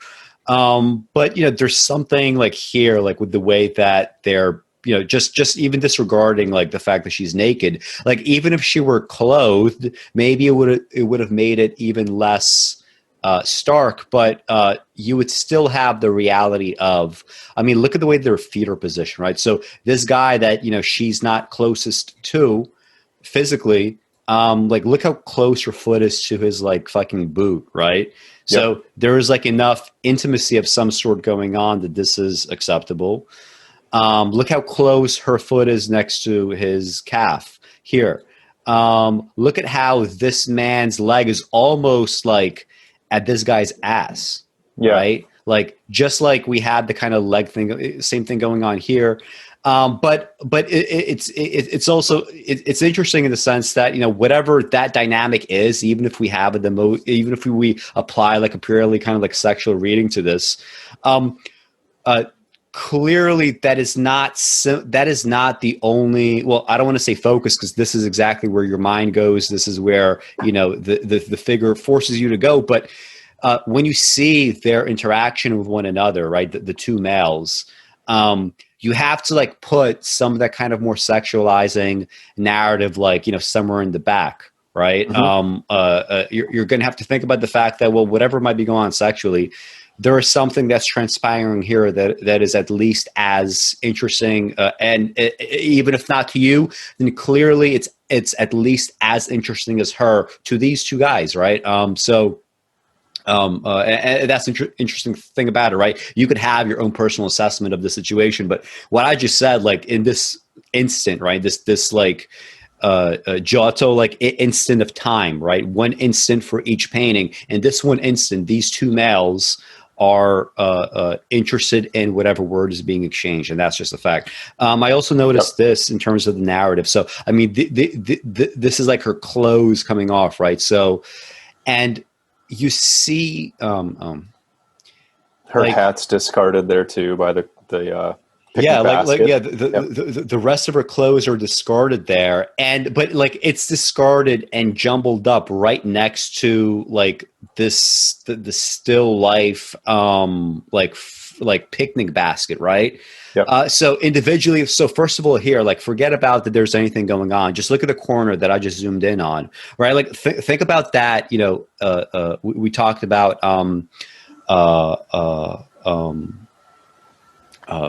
we talked about Mona Lisa. We talked about sfumato technique. We talked about that quote where you have like things like emerging, out of mountains, like faces out of mountains. Leonardo da Vinci says like, in every bell you get like, the sound of like every word, right? Yes. Just in that gong.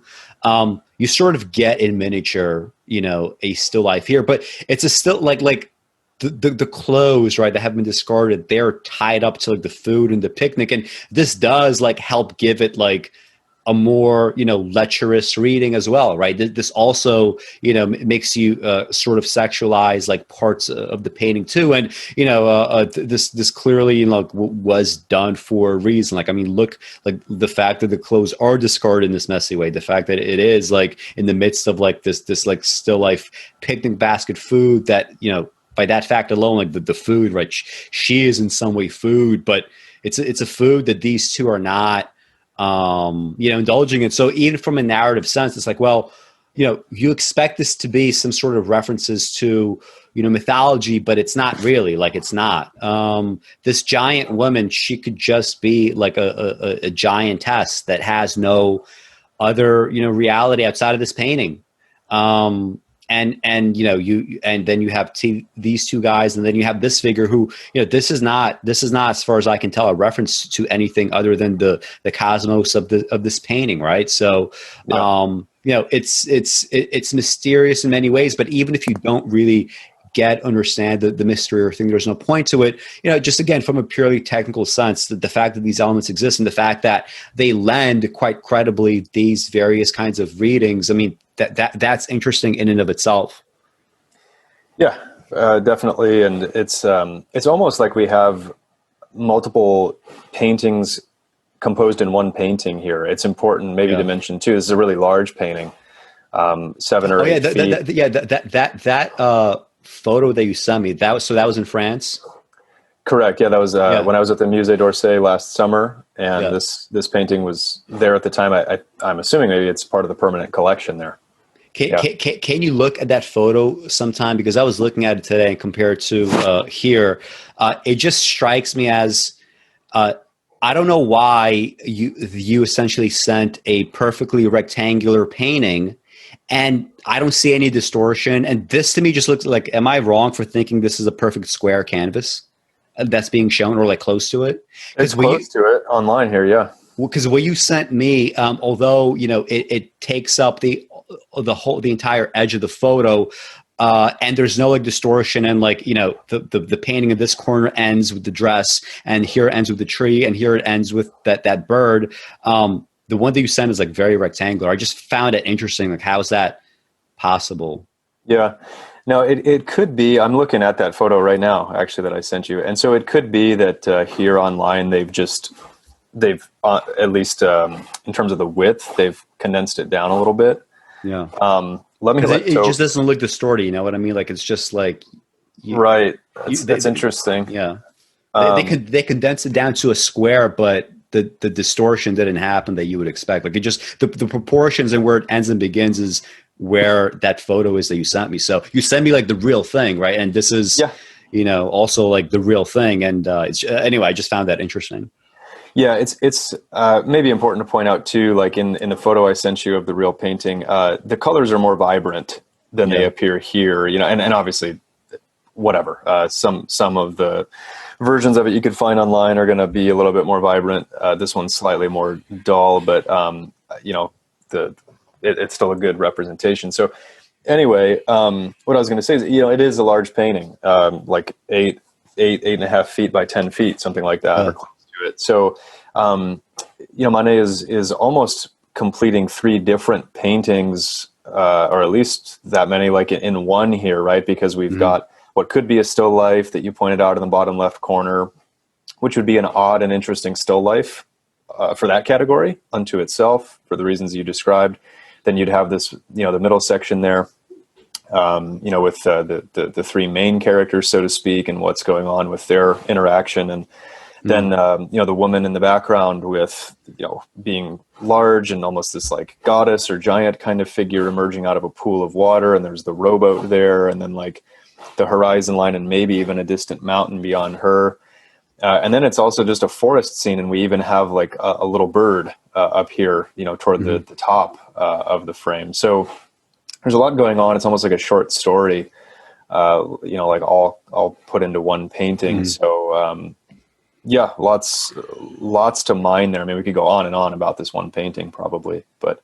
And the interesting thing to me is like, okay, so we know that this caused the big ruckus, but why didn't this?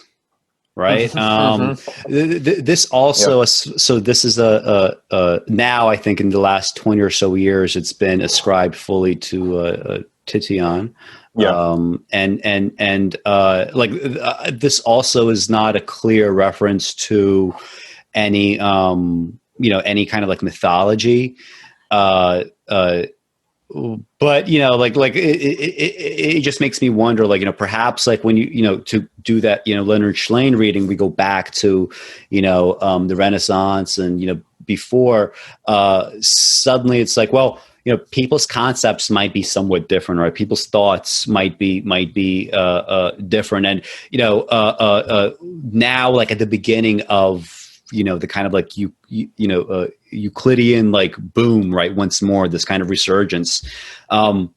Maybe because it's not fully ingrained yet, this is still kind of acceptable, just like mosaics were acceptable, just like Giotto's like proto-perspective, even when it violated perspective, was acceptable. Whereas here it's like we have at this point a couple of centuries maybe of like bourgeois sensibility, a mode of like being like that is kind of like further and further divorced from the kinds of like, I guess, base implications of like saying something like Euclidean art. Now, like we're in a situation where Euclidean art is just trite, right? Euclidean art has sort of lost itself. Like after Rembrandt, nothing was truly improved upon in that substantive way. So we need to do something other than Euclidean art, right? For the sake of because art is not Euclidean, but art could be partly Euclidean, just like it could be partly anything. And to save the whole thing, we need to disrupt some of those foundations to some degree, right? Because it's not even so much that this violates like I said earlier, perspective. It's also the fact that like literally she could be a giantess, right? Like she could be 7-8 feet tall. That's acceptable. That's kind of like baseline reality. Just like you can imagine like a set of events that here, would have not only had her, completely disrobe in this kind of, very like quick, chaotic way, but also in the process, without even caring to pick them up, like, overturn the picnic basket, turn it into a still life, and then have her in this kind of, very peaceful situation here. So why is there, how did this kind of chaotic situation lead to some, like, what is the causal chain there, right? Like, so you could make those judgments and you could take it literally, and it's not unacceptable to do so, right? But by saying that, these are possibilities as well, that's also like, I wouldn't even call it necessarily a rejection of, Euclidean space. It's just, in some ways kind of like pushing against it, like it's not so much that, hey, Manet is going to like eliminate the horizon line. It's the fact that, the horizon line is there somewhere. You just don't fucking see it behind the trees. Okay. It's there. It could be this thing right here, right? This could be the horizon line, this thing, this blue. But he simply painted this in a way where you don't see the horizon line, right? It's not that it's like non-Euclidean, right? So, and this is also, I guess, like a somewhat light critique that you could make of the book too, right? like Shlain can't be totally literal, right? And he knows that. But like sometimes like that ambiguity opens up, other ways to look at things other than, the specifics of like Schlain's system. Although I think what Shlain proposes is overall like the correct way to view things. And, to his credit, he is, the first to propose things in such a way. Let's do this series, the Rouen Cathedral. Okay. For Monet.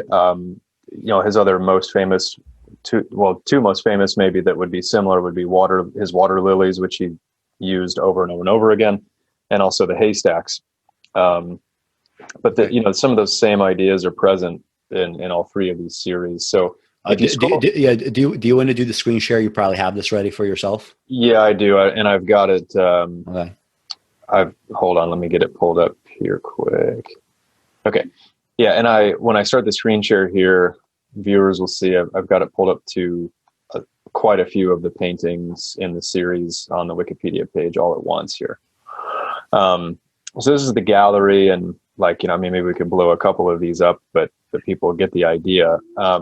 So Schlain's posit, as far as Monet is concerned, is that he was the main artist to come along in this Impressionist period and be concerned with time and the passage of time, the perception of time, how the same object or same scene could be affected by different light at different seasons, different times of an individual day, so on and so forth. And some of these of the cathedral, like this one, is so impressionistic and sketchy as to almost, it barely exists in a way. It's close to an abstract, completely abstract painting.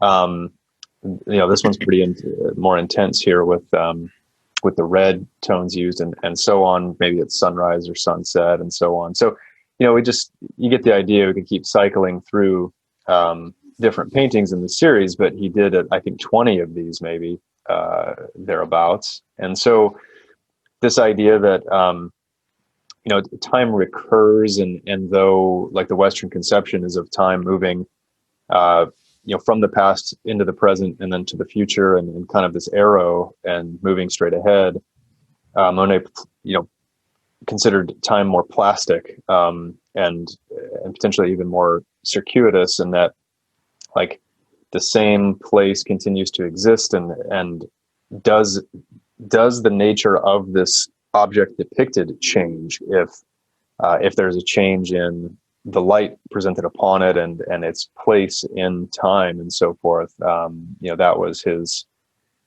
major idea, and obviously a lot of people also look to Monet in terms of his use of color and getting more bold with that, and kind of like laying some of the groundwork for other artists like Gauguin and Van Gogh and so on to get more bold with some of the color palettes that they would use. But I'll kick it off with those comments. Do you want to run with some more comments on this series and in itself, or Monet as an artist in general? So, I mean, like just to again, like reground that a little bit. So we're past the stage of perspective. We could sort of violate that. Now we want to just kind of do the temporal side of things, right? Not simply sketch out impressionistically, those kinds of perceptions, right? The sum of those perceptions, but also just like how would we show an object through time, like if we only have like essentially like a two-dimensional space, right? Do we just do this 20 times? Because the interesting part is like, although like yes, like part of the idea was I'm gonna paint this many times over just to show kind of like temporally, like literally, like on so-and-so day, on this morning, this is what it looks like. Here, in the evening is what the cathedral looks like again. But like, even if you just look at, like, if you just, click on any one of these, essentially just doesn't even matter. Yeah, that one's a little bit blurry. Let's go to the next. How about this one? Yeah. I mean, you like first of all, like it's like sometimes, yes, you do get this kind of literal color from the sun, but the fact that you have like so much melding, like into the bottom, like it's almost as if like we are talking about a temporal transition within the painting itself, right?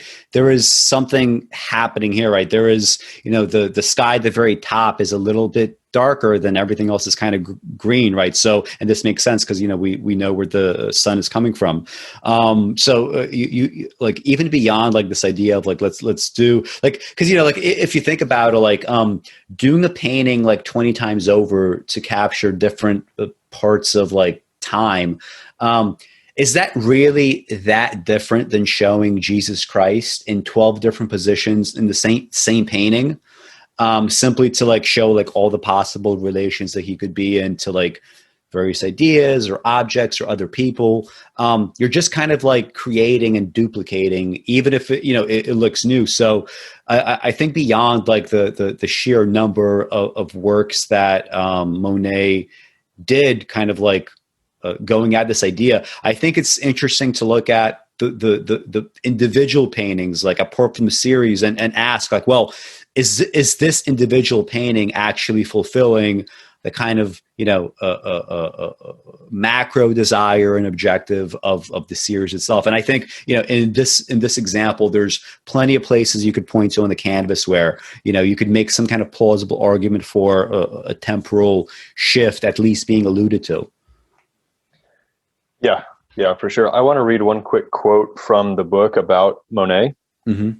that speaks to some of what you were just talking about. So, um, let's see.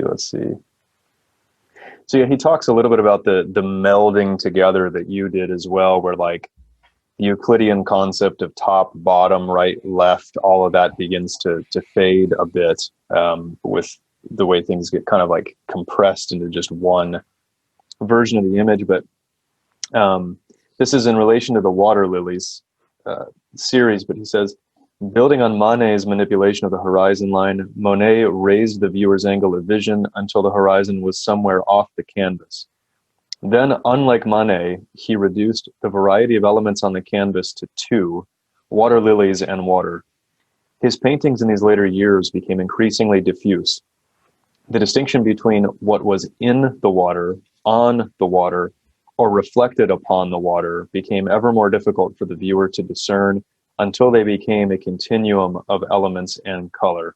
Finally, in compositions that tested the limits of realism and bordered on abstract art, Monet's image became so blurred that all orienting visual clues disappeared. So, as it relates to like what discovery in physics is supposed to be presaging, we're about to get to Einstein. It's which I think Shlain by far gives the heaviest treatment in the book to Einstein's ideas in terms of physics. So this idea that time might be relative, it might be melded, the same object could be, like you said, just sort of compressed and diffused to the point where we're not even exactly sure what it is anymore that's being depicted. Figures into some of Einstein's ideas. So, when I look at a painting like this, Einstein's ideas, like we're going to talk about them, like they're supposed to be counterintuitive, which is why like you get all this controversy to begin with. But I mean, even if this was like a counterintuitive painting at the time, like haven't you seen like cathedrals that look just like this? Like I have plenty of things like filed away in my memory where you have almost this kind of like, you could call it either a hellish or a holy light. Honestly, it wouldn't even matter, which is like a very interesting kind of comment to be able to say about a painting. But whether this is a hellish light or anything else, like I've seen things that look like that red, and I've seen like my eyes make like this kind of temporal transition, like at other parts of a painting, and maybe it wouldn't look just like in the way that Monet might paint it, but clearly of the things that I've experienced, like it fits neatly into, one of these or some of these variations. Yeah, no question. And even in a way, this is what memories become in a sense, right? Because I'm the same as you, right? I've seen buildings, whether they're this grand or it's something more like prosaic and suburban from around the United States or whatever. There are certain seasons, certain lights, certain objects that do stick in our memory, but like once things move along far enough from that exact moment, it becomes something more like this. It's hazier and yet still kind of visceral. I mean, it still conjures up some sort of feeling. So. Yes, and that's an interesting observation about memory. But come to think of it, it is like, so many memories look just like this. Like I could, I can think of even specific years that in my mind look like this. And, but that is also like, if we're talking about Monet and what his sort of temporal contribution is to this art and physics equation, the fact that it wants to play just naturally on your memory in that way. Like, I'm not sure if, people have made that observation before. I didn't see it in art and physics, right? But it seems like of the different levels at which art works, right? Being able to tap into that kind of, part of human beings that are so kind of both emotionally resonant and it could also be kind of intellectually rich. That's very useful, right? Like every one of these, like I have a memory associated for every painting. Right. There's enough people in the world that operate in that way that this makes it meaningful. Yeah. Good. Oh, this one's more direct and straight on. It's interesting. Looks like maybe a late fall or winter scene there. So, yeah, good. I think that, so then he moves on, and we didn't necessarily talk about pulling up specific paintings from Cezanne, but, Shlain views Cezanne in this equation as a mixture of both Manet and Monet, and someone who played with both time and space. Probably among his most famous works would be the still lifes that he did, where the table is interrupted with its perfect straight line, and then the different perspectives of how objects are depicted. I don't know if you want to go into Cezanne at all, or we want to move on to another. I think maybe we could talk about him a little bit conceptually, but I don't have any specific ideas about. Let's just do a little bit more on here, and then we could go. Yeah, because Van Gogh was going to be next. After this, So just to build on Monet, I mean, these are like the famous haystacks. Here are some haystacks are perhaps like a little less well known, like in the winter. He's much more associated, I think, with like sort of summer imagery. But it's a similar idea. So just to get into Cezanne, I mean, you have, for example, any number of like Cezanne still lifes that are just kind of like, like if you want to say that they are logical in some way and they in fact represent what they represent, it means that you've probably taken on 2 or 3 different perspectives or vantage points, right? Looking at, like a Cezanne still life. That's not necessarily true of all of them, but it's true of enough where, this is clearly one of the contributions of Cezanne. But, of all these painters, to me, the most interesting one, and I think probably most interesting to most people, would be Van Gogh. And, I sort of I do lump him into the Cezanne, Monet, and Manet kind of, triumvirate. And but to me, though, he's kind of like the logical endpoint of all of that, right? And he's the logical endpoint because, okay, so first of all, when you have like Impressionism, it's coming out and it becomes like this, this thing that people both hate, but also like in some circles, it does become popular. When I view kind of like Impressionism adjacent movements like pointillism, like a lot of it just strikes me as just like bullshit. Not even that it's necessarily like not technically well done or like whatever, but like it seems like it sort of misses the boat, right?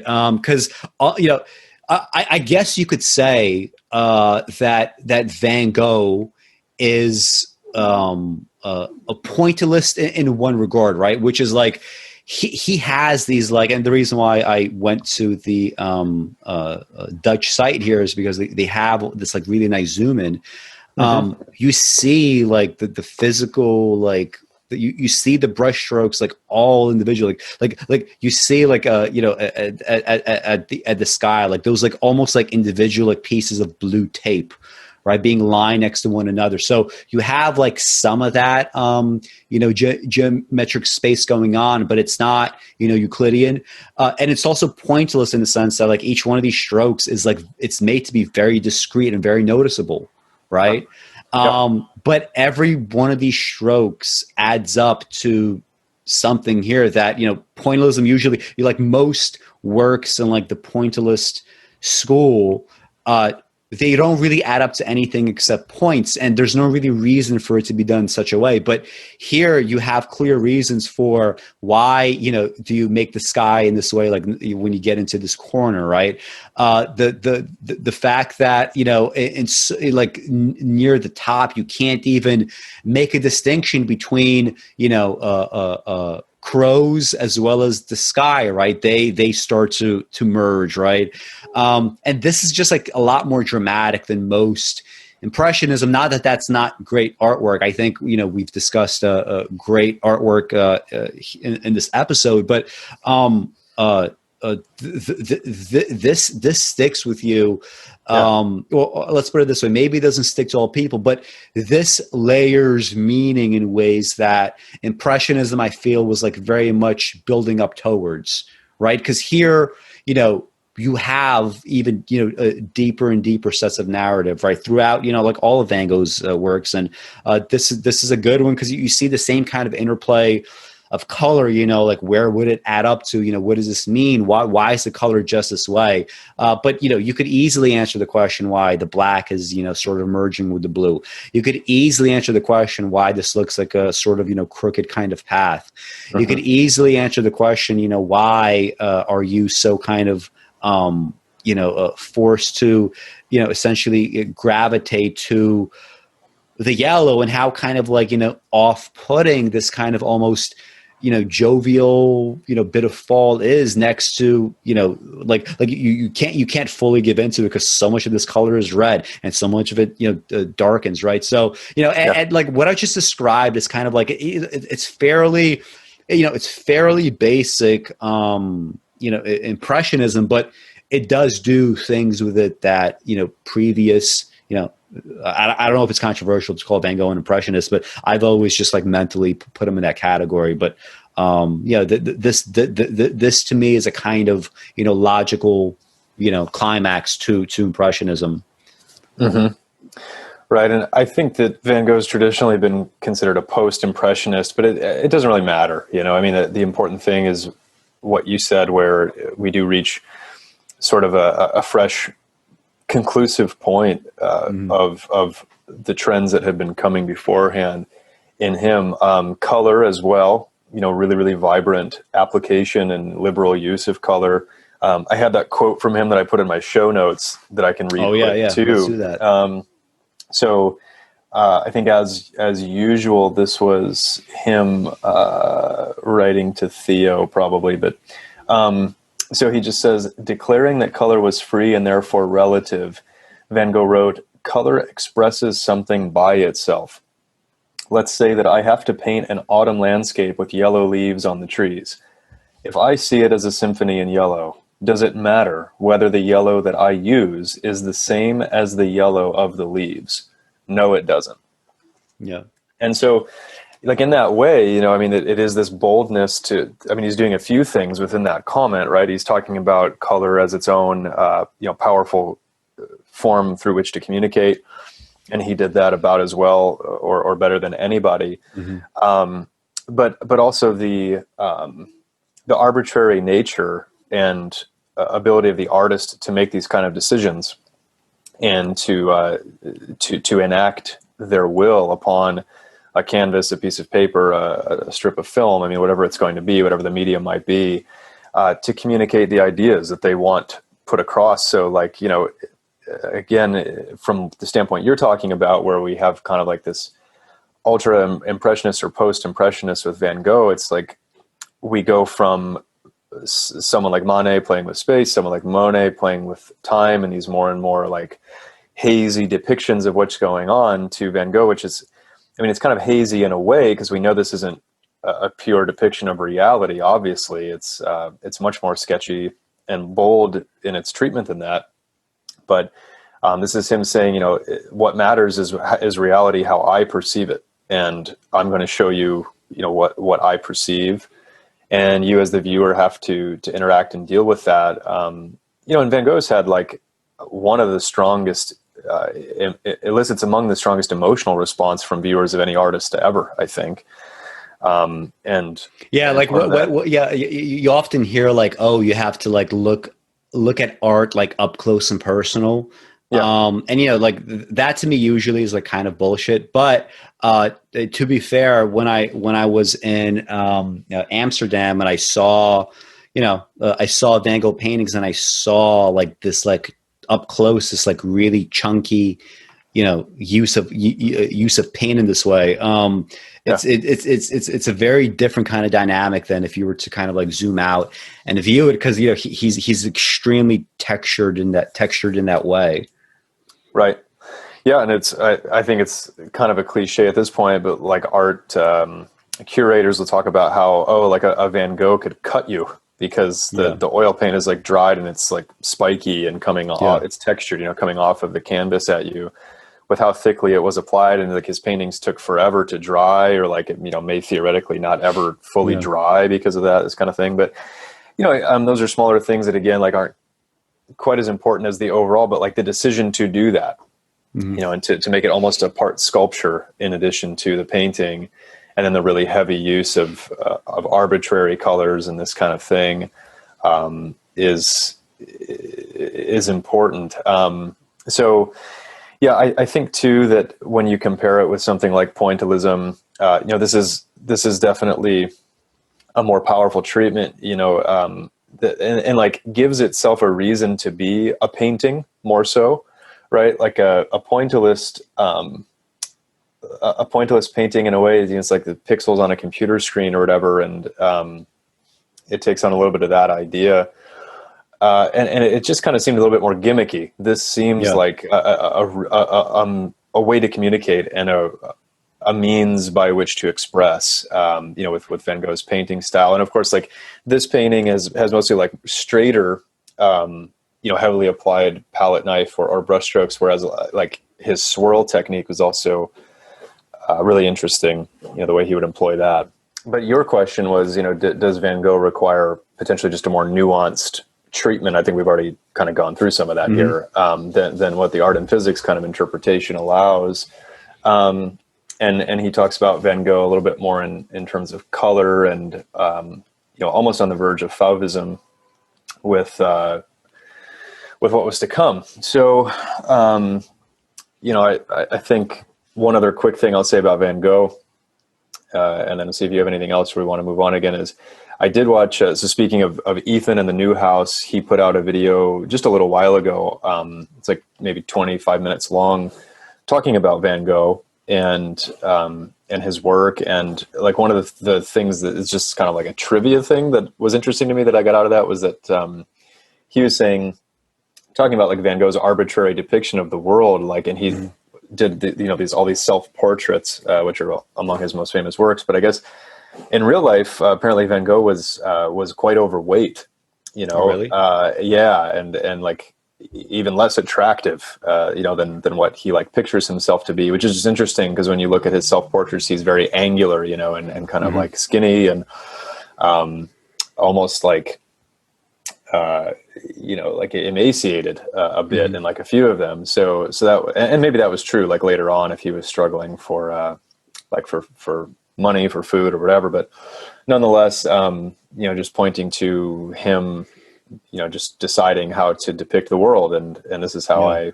want to present what I'm seeing. And it also makes sense. I mean, like being fat is also just like, it's just another version of like emaciation, isn't it? Yeah. I mean, it's just, if we're talking about having too much food, not enough food, we're still just broadly speaking, talking about problems, right? So to the extent that he could have shown himself as fat versus skinny, or too skinny and emaciated, it's like, they both kind of hit upon, they would both hit upon like Van Gogh's problems with himself or the world or whatever, right? So.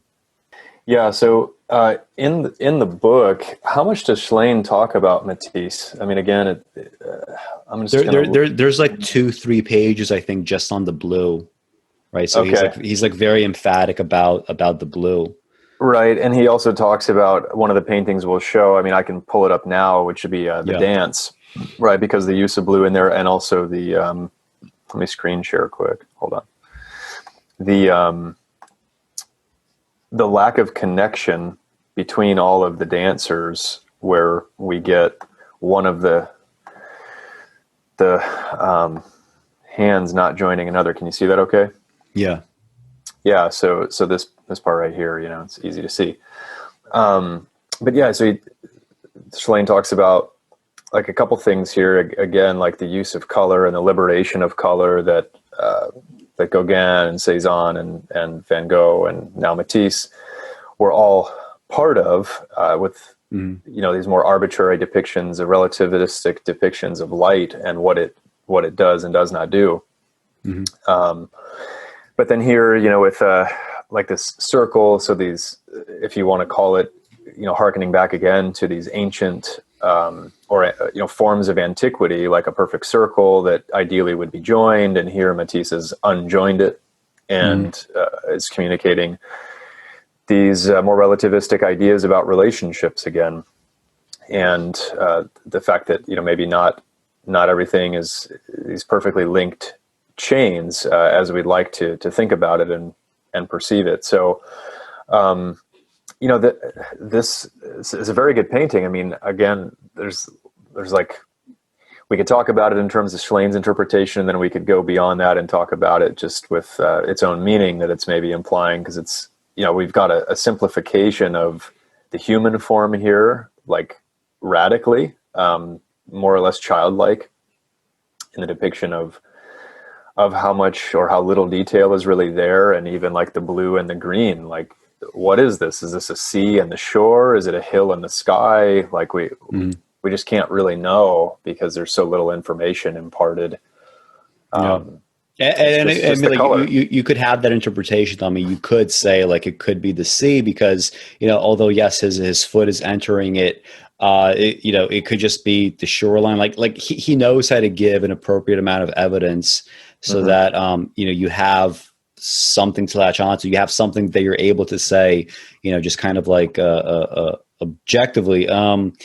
And one thing I would say though, like just to, I'm not sure if you have anything to say about like the Leonard Shlain interpretation of this painting, or perhaps what it would be, but I understand some of the like arguments about this, sort of being primitivist kind of art in some ways, and I think that's all valid. But when he starts talking specifically about color, right? When he says things like he has like a couple of pages just about the blue here, right? And he makes a big deal of the blue in terms of what is ultimately known about the color in relation to the sky, why it appears that way, what its significance is, compared to, classical Western tradition. You don't really have blue skies kind of appearing anywhere, at least not in this kind of, very, overt way. Like even if this is a sky, or if it's like, the ocean or something else.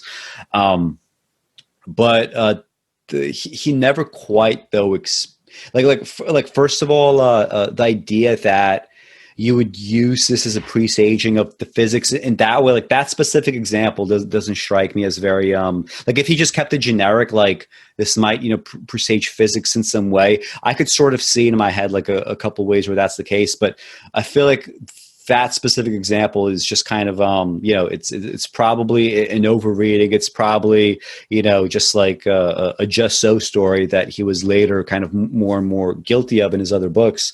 And the thing is, like, it's never really defined. Like, okay, so you're saying the color is very important. You're saying all manner of things about this. So what exactly is the importance of this blue or this green when you have Picasso used as he uses Picasso later on to say like Henri Matisse is the only painter left that still understands how to use color, right? Still understands the potential of color. Well, what exactly does that mean? I mean, like, so what is the potential of color? What is the effect, right? Beyond merely saying, here's the painting. I'm not so sure if the art and physics portion of the analysis is very convincing to me. I think we would have to like default to the things that you were saying, Joel, about some of the more kind of like mythological elements, some of the more kind of like ambiguities of exactly where they're standing, and probably like have like even maybe a little bit of a narrative element. And yeah, of course, like the fact that these hands are not linked, I mean, that's kind of the most, I think it's one of the most important things. It's almost like a variation of, God touching Adam's finger, right? It's almost a play on that. And clearly, like when we're gonna get to Picasso, right? This is like, it's not Cubism, but it's a kind of like distortion that would logically lead to Cubism. I mean, look at this like back leg over there in the bottom right. Like it's almost like these vines, these like gray vines, like enveloping it. Like what does that mean? These forms are kind of true to life in the sense that they cover the shape. What are breasts? They tend to be round. Okay, we're going to have round breasts, and ass tends to be round. We're going to make that round too. But beyond that, like clearly we're losing, tons and tons of realism outside of these kinds of like almost, cardboard sort of like, almost arch type figures. Mm-hmm. Yeah, I will say quickly too, because I'm at the section of the book where Matisse talks about this painting. And a couple of his other arguments for the physics side of it is the carbon atom and being composed of, four molecules that are always quote asking another to join them. So that's just silly, right? I mean, that's that one's like, he's stretching pretty far there. I mean, I think like as artists ourselves, we probably say like, well, okay, if we were painters and like working on this canvas, it sort of just so happens that probably 5 figures were like the right way to bring this together. You know what I mean? Mm-hmm. Like, again, it's a really big painting. Yeah. Like 8.5 feet by 12, almost 13 feet. And so I think, Matisse probably just conceived of this, and he also painted 2 versions of this, by the way. The second one has much deeper red figures. Yeah. This was that the first? This one was the first one. I thought that one was. This was 1909, and then that was 1910. Oh, I see. Like most of the rest of it is pretty much the same, but the human figures are like this deep red color. But anyway, so there's that, and then he also talks about the blue in the context of like as we discovered more about heat and energy and the spectrum of light associated with that. Most of us think of like a fire in a blast furnace as yellow, orange, red. But then what we eventually found out was like the Bunsen burner had this bluish purple flame in the hottest part of it. So he tries to relate like the blue almost being similar to like our eventual discoveries about nuclear energy and like the most intense forms of energy and heat. Oh yeah, I remember that part, and how they actually revert to the cooler side of the color spectrum, again, counterintuitively. So yeah. I mean, maybe there's something to that. I think there's probably more to that than the carbon atom idea. I just feel like it doesn't really like that kind of critique doesn't really say anything. I mean, I can say like generically, yes, the art and physics thesis is correct, but when you get to not all, but some of these examples, and I think some of the examples that you just listed would fit here. It's just not. Like it may be an explanation of some sort, but it doesn't really explain what matters, right? You know what I mean? Yeah, for sure. And it like you said, it probably fits a bit into the just so category because, I mean, in a sense, this painting is, I think it communicates for the most part, on other levels besides. These shoehorn arguments about the art and physics. He talks about how like shortly after this painting, Einstein figured out exactly why the sky is blue, right? And I think like Schlain's interpretation is that the blue in this painting is the sky, not the sea. Again, I don't know that we can necessarily know that, but anyway, yeah. So some of it maybe holds up. Others of it, I think he's stretching a bit. Kind of like the hands in the painting there. I think we could probably move to Cubism here. Okay. And then after that, let's just finish up with like the Asian art. There's some comments to say about that, and then just like a wrap up of some like comments and questions. Sounds good. I'm still on the screen share. Let me move to. I can pull up Les Demoiselles d'Avignon here. Yeah. So let's now just like situate though I'll stop the share for a second so we can just chat Yes. before the painting. Yeah, so we're at the point of the analysis in Leonard Shlain's book where, okay, so we have Giotto, we have proto-perspective, we have this reemergence of rationalism. Now we have a blueprint, right, for the arts, and we get a kind of culmination of this, although Shlain doesn't say this, I would. We get a culmination of this with Rembrandt. After Rembrandt, not much is going on. We need to push further. Now we have Impressionism, and we're at the part where we've already sort of like allowed kind of like Einstein into the equation, and Shlain has this kind of like summary, right? So far, I think this summary applies to all the art that we've seen, including Matisse as well. So his like rundown of special relativity and the ideas that it forces the world to contend with is as follows. So these are bullet points. Number one, space and time are relative, are reciprocal coordinates, and combine to form the next higher dimension called the space-time continuum. They are not constant, absolute, and separate. There's number two, there's no such thing as a favored point of view. For objects of substance, there is no inertial frame of reference at absolute rest, and the ether does not exist. The rules of 19th century causality under certain relativistic circumstances are abrogated. Color is not only an inherent property of matter, but depends also upon the relative speed of an observer.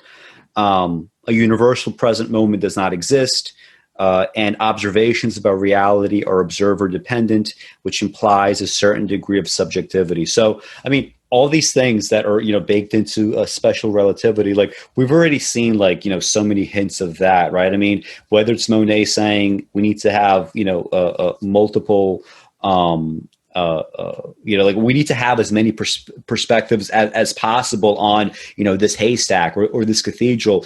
The only reason why Monet would say we need, 20 different paintings of the same thing is because, he does implicitly state that there is no single point of reference. There is no single like universal time. Like I can't capture this cathedral as this is the cathedral and it's most like, a cathedral-esque position, look, lighting, whatever. Like there's just no way to do that. The best you could hope for is you try to like, inductively, right? Get more and more paintings and perhaps have these sort of like temporal kind of shifts within the individual paintings themselves, like we discussed earlier when we talked about Monet. So, I mean, like Einstein, like in so many ways has already been kind of like prefigured here, right? So we don't, we don't even have to get into Cubism, right? But it essentially though, like Cubism is, just like Van Gogh was like the clear kind of logical extension and in some ways endpoint of Impressionism.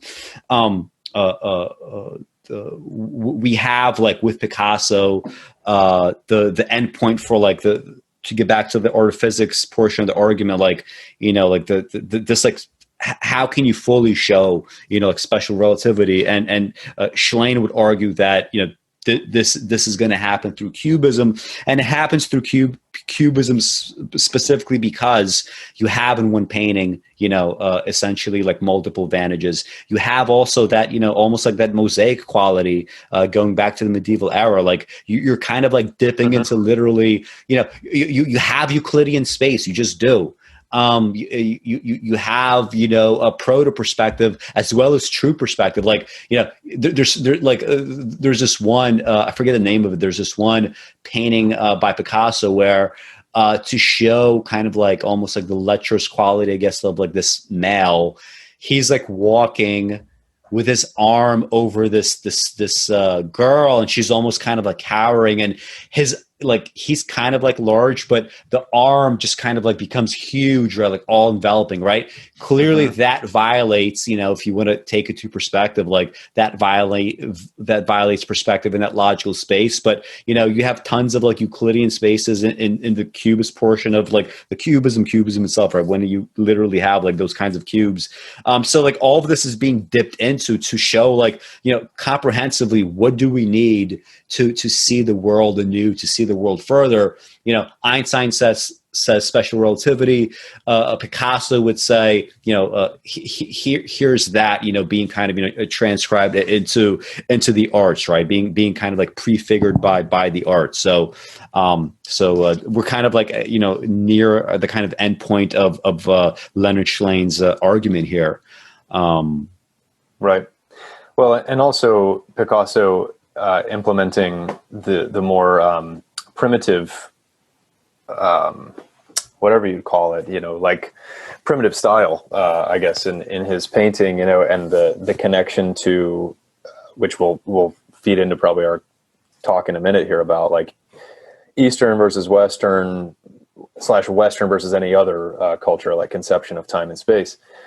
But the usage of those kind of figures and models for his work and all of those more like, there you go, there's the painting, just their conceptions of time and space being different from the Western. So yeah, I mean, I agree with all of that, where like we get Cézanne's multiple perspective, with his still lifes, but here in like a different kind of setup, although there is like a tiny little bit of still life at the bottom of this painting. Mm-hmm. So that's which is like a very underrated part of the painting, I feel. Yeah, it is. It's maybe like what would you say, like a table corner almost jutting out down there, and then like these are supposed to be fruit, right? And the only reason why I know them to be fruit is the shape and just like a little bit of the color, like the fact that it's red, right? It's like, okay, it's some kind of pear or apple or something with like the silver stem, and then like you have like these like, it almost grapes. Looks like like the silver coins, right? But these are grapes. It's so kind of like inert and so tasteless and so kind of like, this is supposed to be, sultry, but it's not, right? It's not enticing at all, right? As food. Yeah. Yeah. And so, there's that inclusion of like the still life, and maybe that's almost an homage in a way to Cézanne and some of the other artists who came before him. But, so there's that, there's like the radical, depictions of different planes of space and like perspective on the faces, right? So these just different planes that make up the Aboriginal or African mask style of at least those two faces on the right, very intensely, and then the other three in their own way as well. There's, again, like just circling back with all the different things we've talked about, there's no horizon, there's no scene. We don't know where they are. It's probably just some kind of. We have a sense of where they are. Yeah, some kind of room with maybe some drapery or like a bed, or who can say exactly for sure? But they're somewhere. We just don't know exactly where. But there aren't any other real markers of like lighting or time or color gets used here instead, again, for more expressiveness than those other traditional things from the history of painting. But there's also not really a whole lot of perspective. It's very flattened. Everything's very flattened. Not a whole lot like retreats back into three-dimensional space. It's a little bit more here in our face. And like my final comment on this, in terms of, again, just trying to keep mining and going beyond like Schlain's discussion of this artwork and Cubism. Maybe you have your own thoughts on this, but like the decision to use prostitutes, as the subject matter, and my initial reaction to that in the context of this is like, once again, like, is position in society relative in a way, right? Like, I can just take these women who are in this particular position, and why couldn't that have been you as the viewer? Like, do you have any way to know that it's not just anything other than blind chance that makes you have your privileged position to be here viewing this artwork and whatever station you occupy in life versus their station in life? And again, is that something that's just almost morally relativist in a sense? I don't know if you have any inclination that way at all, but it was just something that occurred to me. So yeah, I mean that's a good observation. I mean, I've always just interpreted this as kind of like all the kinds of associations that you might make, especially like painting as it relates to like, something like prostitution, you would expect there to be some kind of sultry scene, but I mean, like just the fact that it could be so, nightmarish. Like, again, we talked about, the still life here that is not, in any way desirable. I've always like loved like this figure. So like, the way that she clearly, like in terms of like, any, to the extent that you could talk about like logical organization in the painting, like clearly this is her back, right? The back is facing you, but her head is like turned around, like, Right. essentially like an owl, right? And you have like these, like you have on the one hand very Matisse like breasts, but also you have highly angular ones too that are not, that are not like normal, feminine, shape or forms, right? You have this like just this hand that's coming out that's like, it's the same color here. Like there's like maybe she's standing in shadow. Like who knows what's going on here? But he gets the same kind of color, right? And the hand is not, it's so at this point so kind of distorted in terms of being large, so masculine in that regard, and also occluded in the fact that it's just kind of, and it's coming out like this is supposed to be something like erotic, like, oh yeah, I'll just sort of like in a model-esque way, raise my arms up, but instead, we have like this kind of, grisly kind of, touching, the ceiling where it just looks like a dirty hand and what's going on like underneath the fingernails. And like the fact that, and this is the interesting part, it's like you could have painted, this brothel as a, well, I'm assuming it's a brothel, right? Most likely. And like you could have painted some realistic faces here. And you could have painted like their emotional expressions, but by giving them this mask, which by its nature, like a mask, like you had this like observation in the show notes for this, where you were like, like primitive representations don't show any one thing in any one time. It's kind of like a more, expansive representation. Well, this kind of like, perhaps like lack of emotion, this kind of,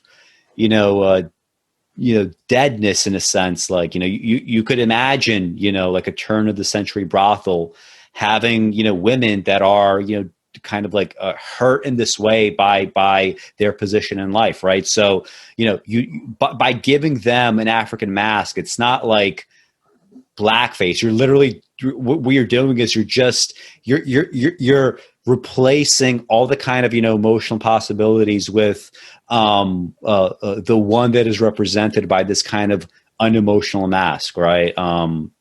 So, and then like a more extreme version of it here, right? So, and interestingly, like as a bit of trivia, like Matisse and Picasso had like a big kind, they were rivals. One thing that I find interesting about like the fact that they were rivals is so there's this, painting that Matisse does, right? And I assume that he assumes that this is a legitimate, good painting, right? But, he has like a lot of the same kind of angular stuff going on. Like I said earlier, like this is like a foot being eaten, essentially. It looks like, by, some kind of vines or something, or, it's something that is not just, normal, like normal depiction of a foot, right? And it's not necessarily like, I wouldn't call it like grisly in the way that Picasso might be, but it's it's definitely not inviting in some ways, and these shapes are still kind of distorted. But to Matisse, like kind of like he I think Matisse was like 10 years older or something.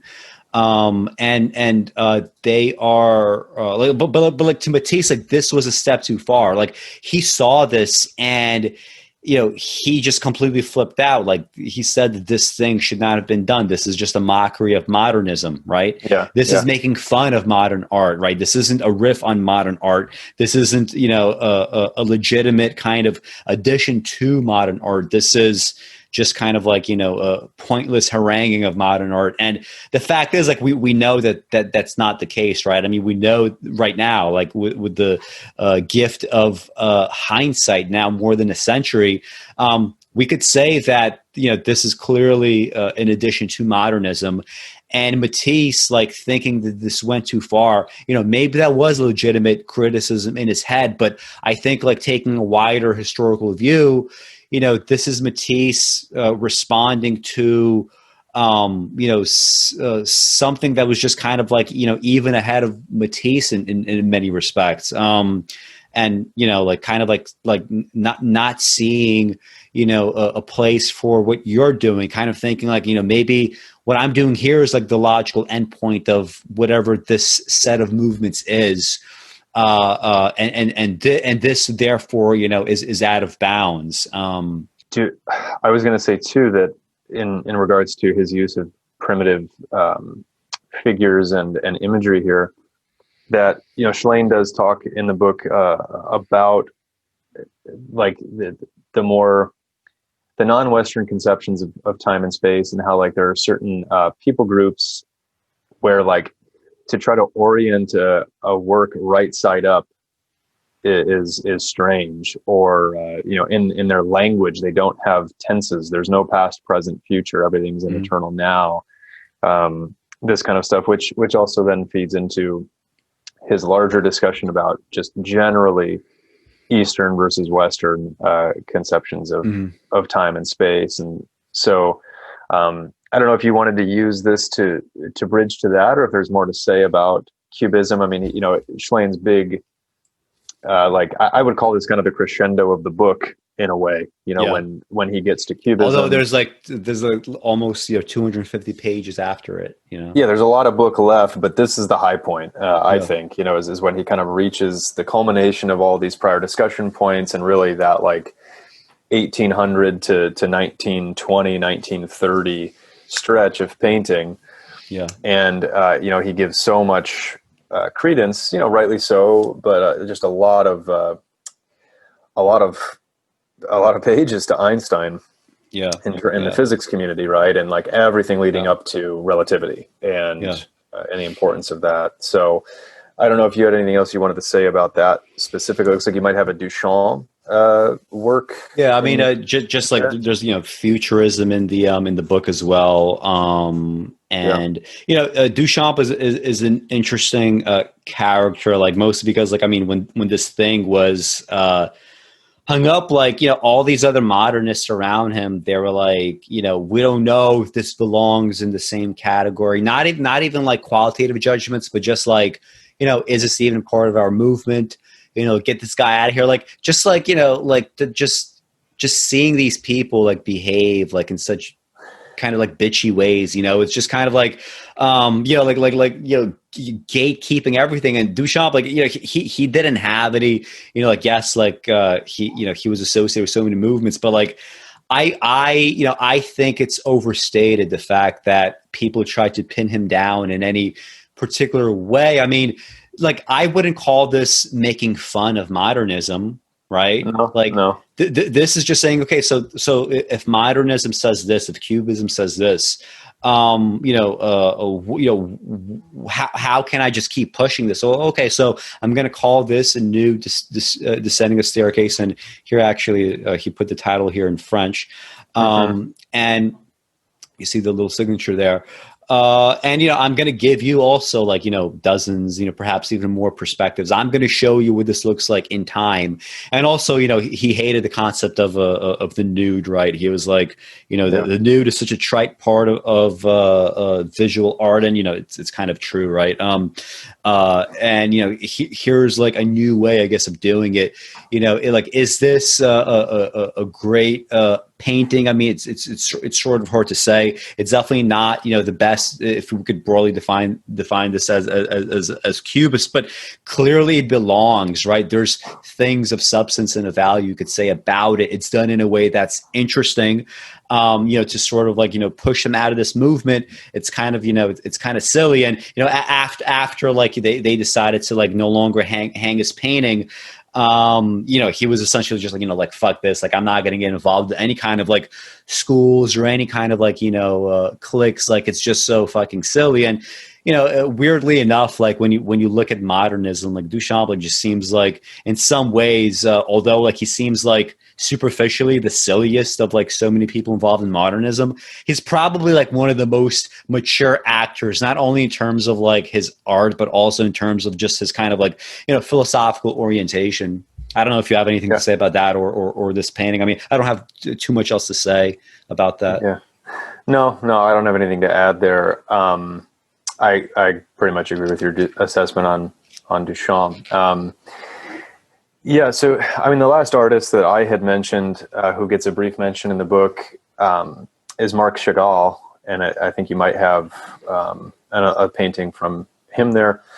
Same idea, fused some of the prior movements together. So a lot of the intensive color treatments of Fauvism with some of the Cubist representations, and I think he, his work is a bit more immediately accessible when you look at it compared to like a usual Cubist painting. The narrative comes to you a bit more quickly, and it's recognizable forms and this kind of thing. But I in the Village, with like these, like the deep green of that one figure, and then like some of the houses being just represented completely upside down, or one of the figures upside down, and so on, and like kind of this interesting like double or triple usage of a lamb or a sheep, or like whatever animal we want to say that is there, facing off with the human figure. So Chagall is one that I think is a bit underrated just in art history. I don't feel like he's talked about all that much, but I think he did from time to time an exceptional job with some of these things. He's a little bit too one note with some of his imagery. Like I agree. He puts goats in like every single painting for some reason. There's always like a flying goat going around. But I think is an excellent painting as well, and another good artwork to kind of summarize some of these ideas leading up to Einstein.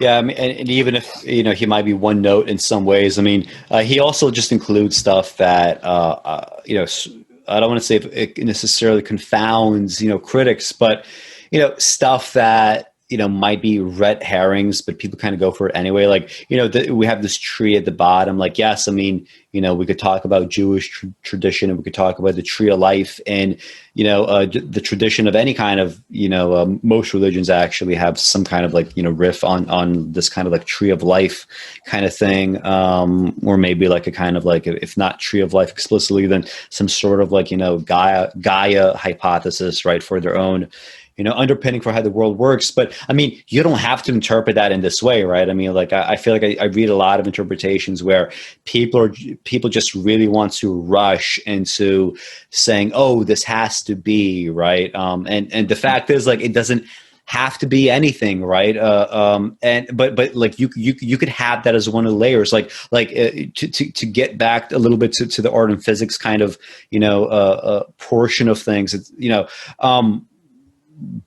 beyond just like the kind of insights into physics this might hold. Like I said about Monet, like these are paintings that are meant to and do evoke in a way the way that memory functions, right? And this too, right, would. I mean, you have like churches in the background. You have images from folklore, right? There is some kind of a tradition here, some kind of memory that is being evoked, right? But you don't have to ever pigeonhole yourself into one kind of analysis, right? You don't have to say tree of life. You don't have to say that this is necessarily a fairy tale. You don't have to do any of that, right? You could stack these layers in non-Euclidean fashion, as it were. Mm-hmm. and be happy with that. Leonard Shlain in Art and Physics, he has a section on Asian art. It's not that long, but there's enough there that I think we should probably discuss. Probably because I feel like it presages some of the maybe some of the problems in the book, and also some of the merits of the book, right? So he has this set of quotes that maybe first we could go through the quotes a little bit and discuss them a bit, and then look at the artworks themselves to sort of finish things off. So Leonard Shlain writes, and if people have the book, you could follow along. It's page 160 in the old hardcover copy. In the predominant Eastern philosophies, empty space was the void. In Zen teachings, this plenum contained within it the pregnant possibility of everything. From this invisible cornucopia issued forth all that was substance. The large empty spaces contained within an Asian work of art are a representation of this idea. In contrast to a homogeneous Euclidean space that never changes, the Eastern view suggests that space evolves. In the one, space is dead and inert, and in the other, it has organic characteristics. To the scientists working in the 19th century, the idea that empty space was an invisible generative living tissue was fanciful, childlike, and not to be taken seriously. It came as a surprise, therefore, when early 20th century Western scientists discovered that particles of matter can in fact be wrung out of a seemingly empty field by quantum fluctuations. From out of a desert-like vacuum can come a squirming proliferation of inhabitants from the particle zoo. This confirmation of the ancient Eastern idea that empty space is alive and procreative forced a reluctant West to rethink its ideas about space. Eastern conceptions of space turned out to be closer to the truth than the flat, angular, sterile space of Euclid. Maybe we could just start with that. I have another quote that I think is less effective. But do you have any responses to what Shlain is writing there? I do, and when I first read the book years ago, I don't think I paid a whole lot of attention to this section, frankly, but it struck me more this time around. And I think I can see some of what he's getting at, right? If you pull up an example. So there is, in this artwork, just more ambiguity, more space is just left open. It's unfinished. It's essentially, almost untouched in certain ways, and just left to the viewer to go ahead and imbue possibility into it and their own interpretation and meaning into it. So, I will say that, this is just me riffing a little bit, but sometimes when you look at artwork like this, it is a nice change up. It's a nice palette cleanser to some of Western art in terms of the crowding of space. And when you look at this compared to something like a Cubist work, of course it's more relaxing in a way. It's more peaceful, and it's more immediately relatable. But in its own way, there is an important treatment of space there, where it's full of options. It's full of possibilities. I don't know enough about Eastern thought and Eastern philosophy to be able to, confirm or disprove Schlain's claim on the whole idea of the ether and the pregnant possibilities of the ether in the East and what can come out of it. It seems like, maybe that's partly true. Maybe it's a little bit of a stretch, but I know that for me, at least, when I look at some of these artworks, it is nice. It almost reminds me of some of the best drawings of someone like Da Vinci, right? Where there's just enough given to you as the viewer in some of those sketches to be able to get what you need out of it, but then leave a lot of mystery there that elevates the artwork and kind of moves it to the next level. I see some of that in some of these Chinese and Japanese works, which then obviously had a lot of influence throughout the 1800s and 1900s in some of the Western cultural and artistic hubs like Paris. So Yeah, I don't know. I think more than anything, this section of the book just kind of gave me like food for thought. I haven't formed a ton of my own like takeaways from it yet. What about you? Yeah, I mean, I think for this kind of at the beginning, I think he's right. I mean, this idea that this is this is space that's pregnant with possibility. I mean, quite literally, like this is in fact the case, right? I mean, we have we have these like vistas that don't seem to have much in the background, but clearly, we have a traveler that's kind of, looking out. This is generating some kind of thought, right?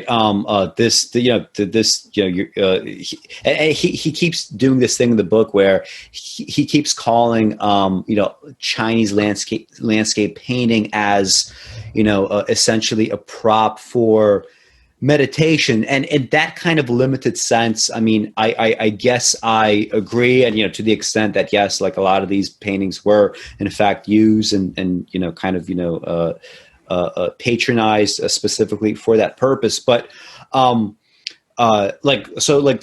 get into kind of more of what he says before we look at more of these sort of paintings. In contrast to a typical Western painting, the smaller number of visual clues and details in Chinese landscape forces the spectator to become both art and artist in order to supply the missing connections. In this way, this part I agree with. In this way, too, the Eastern artists undermine both the 19th century Western artist idea of perspective and the Western scientist idea of absolute rest.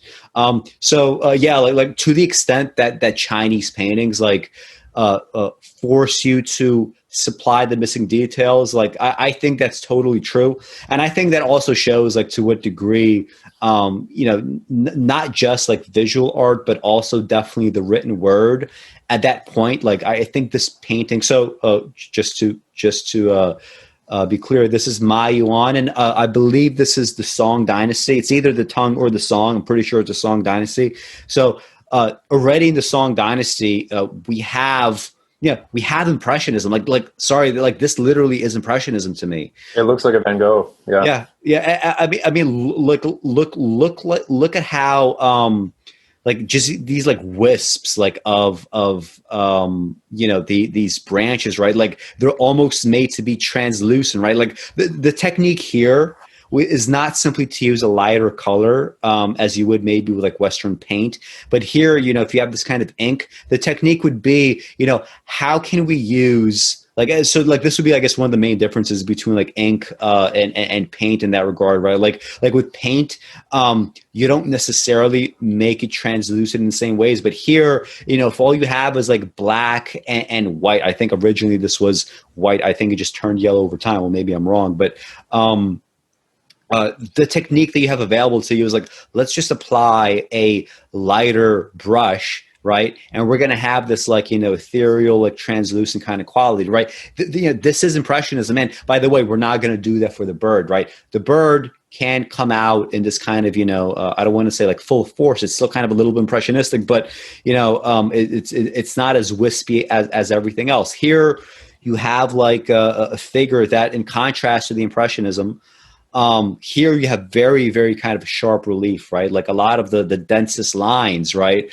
And the clearest lines are here, right? Especially since, the robe is white.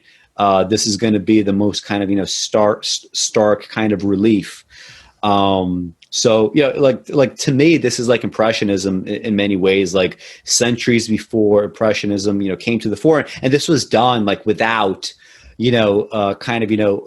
modern Renaissance, understandings of painting, right? Which is the thing that's so kind of fascinating. This is right. This is kind of like a shortcut to Einstein. You know what I mean?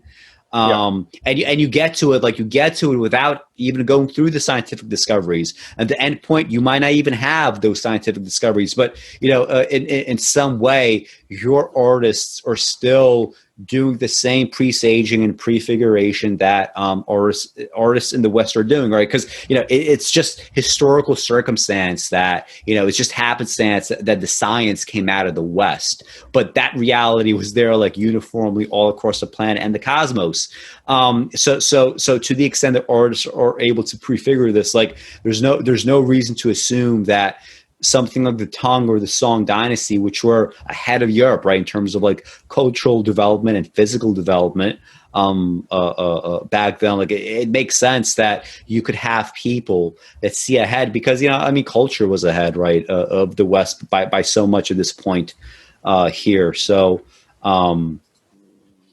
yeah. So they do look impressionist. They also even look a fair amount like the pen and wash drawings of a Rembrandt or or other artists from around that time. So yeah, there is, they're out ahead from that standpoint. I will say one of the things that I don't necessarily see in, and if you want to use any other examples besides just this one, just so that I can kind of take a look at it and confirm what I'm going to say here, but Schlain's point where he talks about how the artworks like situate the viewer within the artwork. There is no privileged perspective or like one perspective.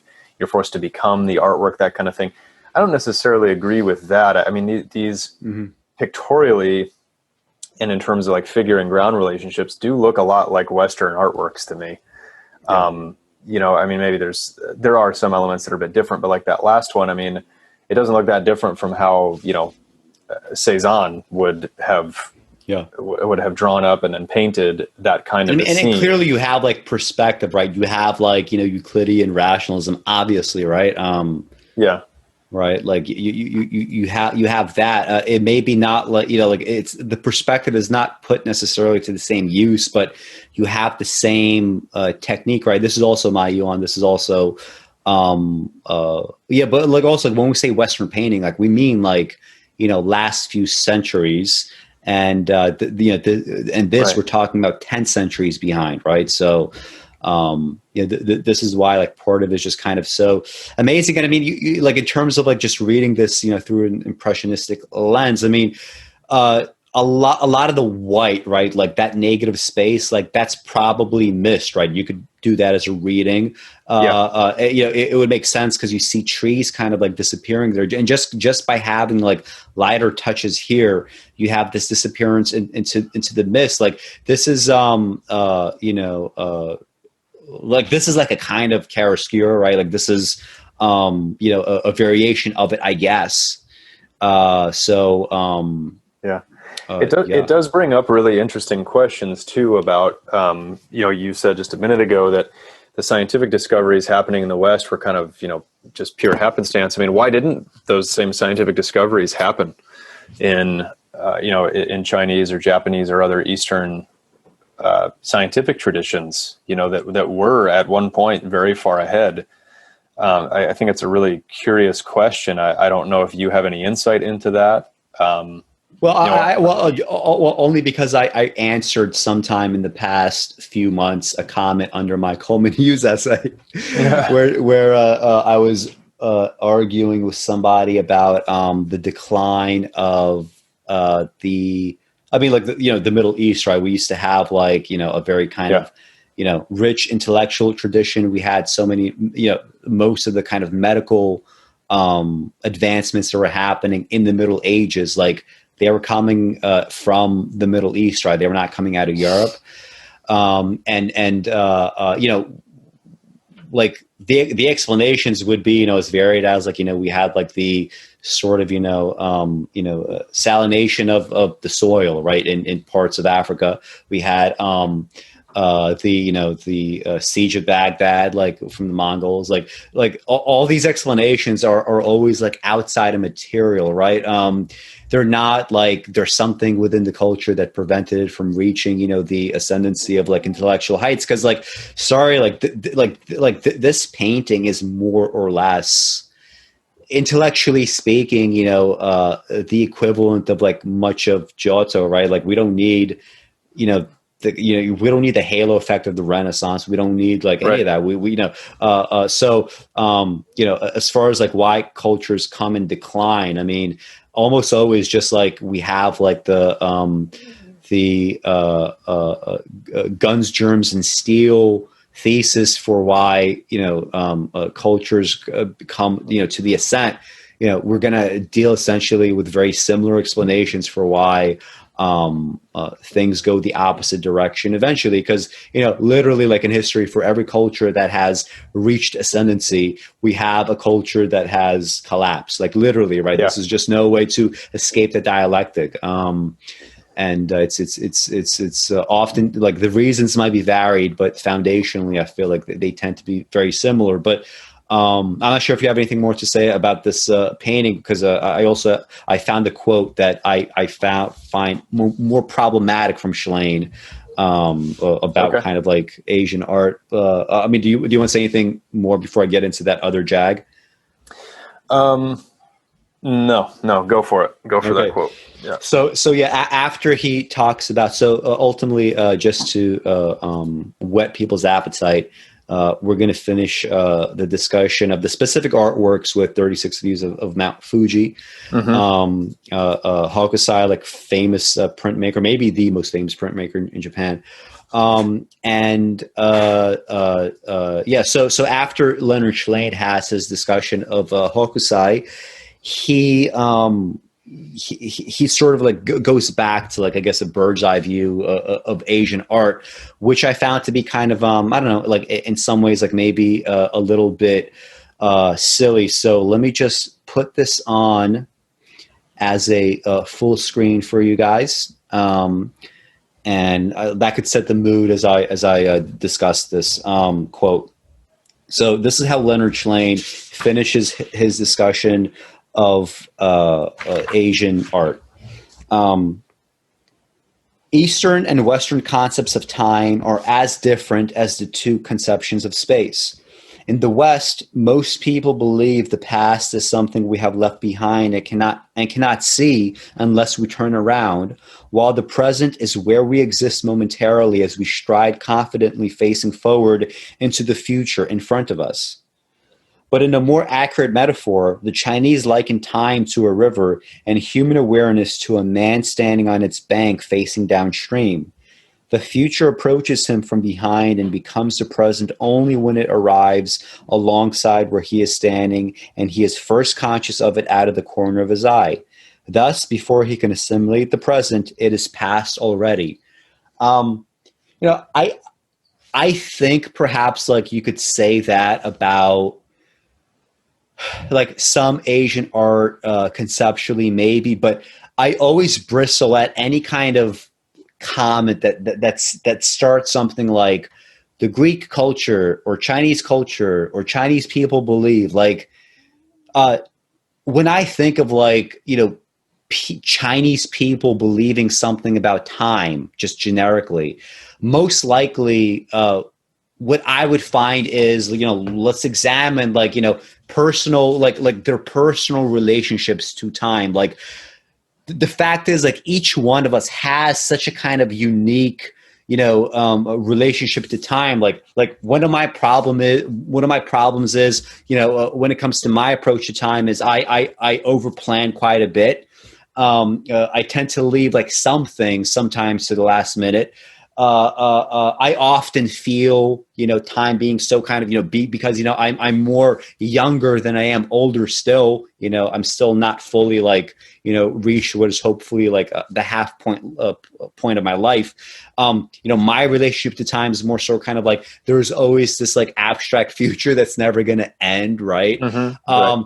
And, like, every one of us has, like, these very kind of, like, specific relationships to time that's borne out by our personal circumstances, that's borne out by, our experiences, perhaps growing up, how we were shaped psychologically, how we respond to, stress clearly is going to have an effect on your relationship to time.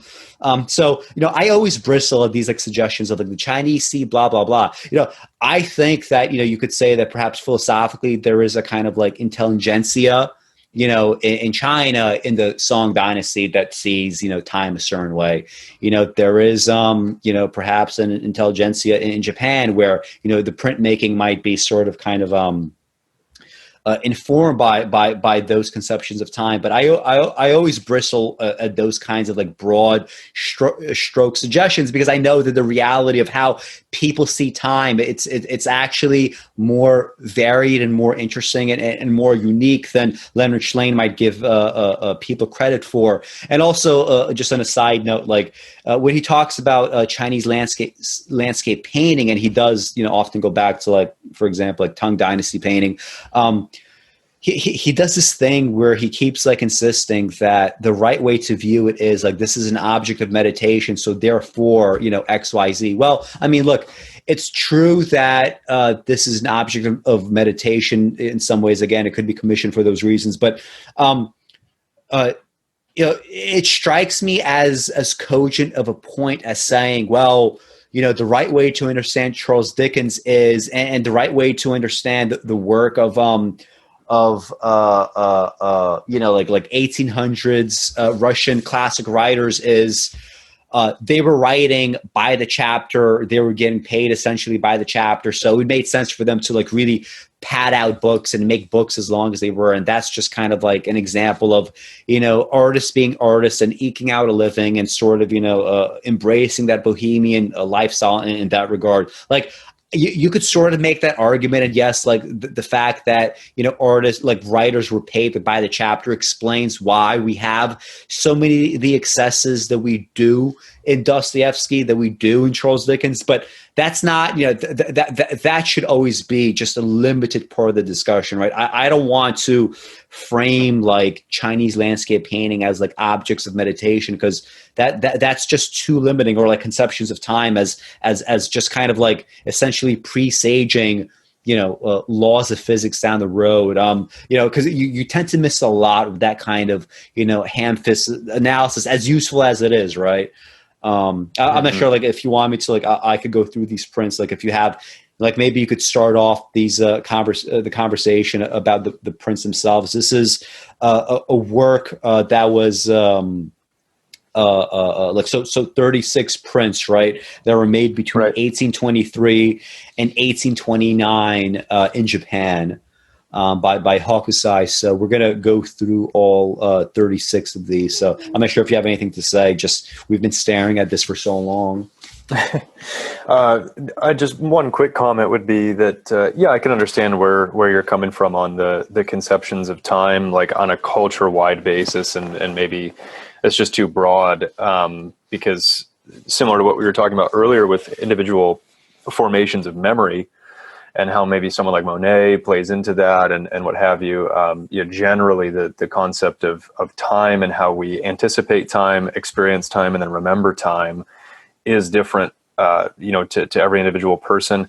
I do think there's some merit to like just a general cultural trend toward an overall perception of how something might be, and then we would expect to see that come through in that culture's artwork. If we're going to claim that art has, as one of its functions, this more visionary quality, which you and I would agree it does, that does come through in Eastern versus Western art, and maybe primitive versus, or considered more primitive versus Western art, and this kind of thing. And at the same time, there's a melding, and maybe this is just because you and I are, like, we exist presently in the modern age, but like, it's not as though everyone in Japan rides around on trains saying like, whenever the train gets here, it gets here. Mm-hmm. Like time's circular. No, yeah. I mean, like they run their business, they run their lives on a very timely, punctual kind of schedule.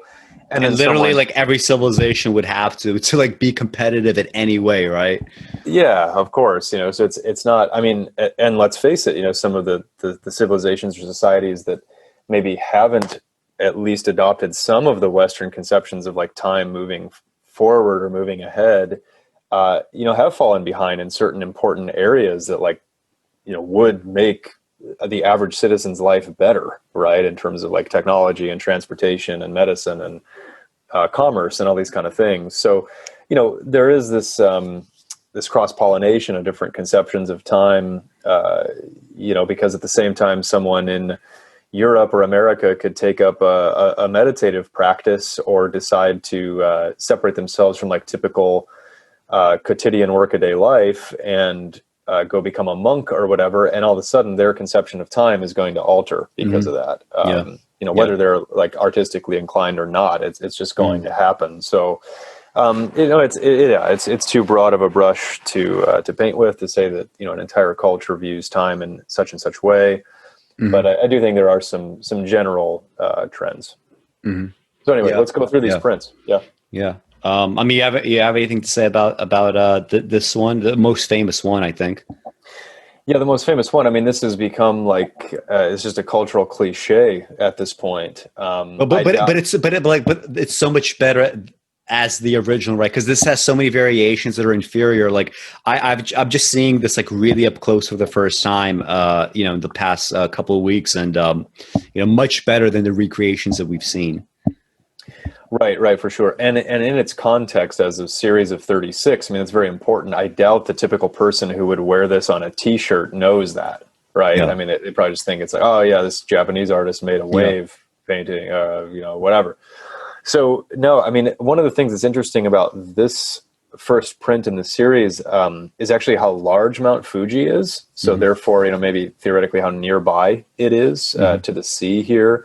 And interesting that like there's no other horizon line, like the mountain just comes out of the water, and the curve of the boat there in that sense. Whereas as you'll go through these prints and a lot of the others, like the mountain is, it's almost like where's Waldo? You have to like look for it to find it, and so it's an interesting conception of like the mountain as potentially either like very nearby and part of your immediate surroundings in life, or like just off in the distance, still existing unto itself as a monument and doing its own thing, while like the modern world kind of builds up around it.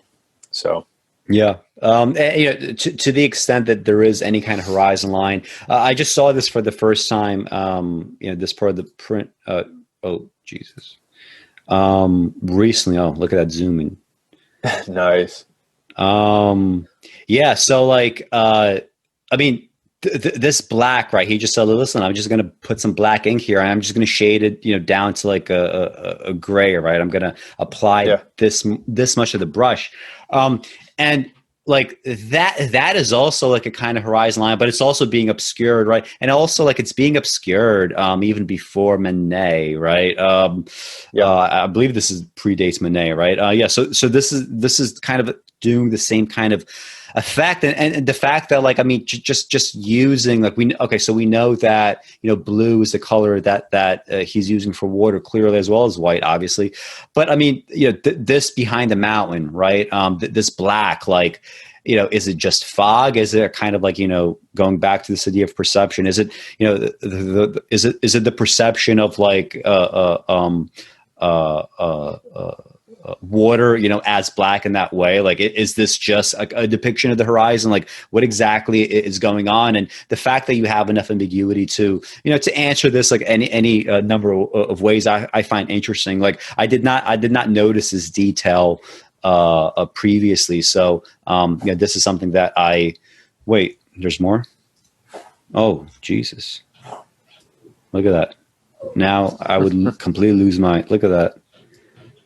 And yeah, I mean, just like seeing this up close, like the little details, like this is impressionism, like little impressionistic, little like knobs, right? Like little nudges. Like this is sorry guys, this is just how we're going to represent water. How? Oh, just like some claws coming out, right?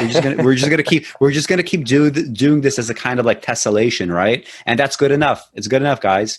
And it works. I mean, you get the idea. It works. But I also find this just much more pleasant to look at than like baseline, Western impressionism, because I mean the kind of like stark relief I find pretty nice, right? I like this. I like how you have so much color distinction here. Yeah, the wave occupies a certain spot in space that's distinguished by the color choices. Yeah, I could see that. We should, by the way, we should make sure not to discuss each as long as we discuss this one, because there's 36 of them. I think we'll start kind of clicking through. Yeah, clicking through. I mean, any impressions? I mean, very, very Van Gogh like in terms of like, let's essentially just like paste on, right. these like broad, almost touchable kind of an, oh my goodness. I mean, like this is impressionism. Look at these. We're just going to have little triangles for trees, guys. Right. And and guess what? It's good enough, right? And it's not just good enough. It's also, it's also highly memorable. Mm-hmm. Yeah. What about the next one? Cause then I think it starts, starts, changing. Was this higher? No, I guess it's the same. I mean, like almost the same. Yeah. But like those deeper, like chiaroscuro, style color treatment with just descending into darkness in the bottom right there. Clouds are, shaped differently, almost look like little pieces of popcorn. It's kind of, they're almost like funny the way they look. But like it's very easy to underappreciate the fact that like literally like this artist said, okay, how are we going to show clouds? And here we're not going to have clouds, right? We're just going to have fog, and this is how it looks like. Here we're going to have these clouds as like essentially like Van Gogh, like discrete units. And here we're going to have, clouds, like much more kind of fluffy. And, in each print, like the question is like, if you're going to do clouds, how are you going to do them? Like, you can't just keep doing the same shit over and over again, can you? Right. And even like with the trees, right, we have clear, trees that are not being obscured by anything. But here we have light, we have weather obscuring it. Something is, but the trees still exist. They're still there. But this is like Monet looking at the cathedral 20 different times. But it's just being done in a different way. Wait, what is this? It's still in the back. Yeah, I was looking for Mount Fuji. Yeah, that's the thing. Like here, Mount Fuji is like, it's obscured. Like I literally thought I was clicking at the wrong thing. Yeah, that's what I'm saying. It's like the Where's Waldo? Where's Mount Fuji? Yeah, it's like it gets even smaller in some of the later prints. Yeah, but yeah. That one right there with the like semicircular bridge is again, it's kind of similar to Monet, right? The water lilies. Yeah. And still we have the same variation on the clouds. We're just going to leave it white. That's going to be the cloud, right? And who knows if this thing has to be part of the cloud, but look how like, sharp this relief is here. Like, it's like, it's almost like carved out, right? I mean, these are prints, like I'm sure there was some level of something like that. But here, we're allowing this kind of ink to blend. Again, more variations on cloud, I just love these kinds of, almost, Canada-esque, like redwoods, but also just highly impressionistic. Just, we're going to give you the shadow, or we're going to give you the red, right? And it's not ostentatious. It's just there. Let's see what we got.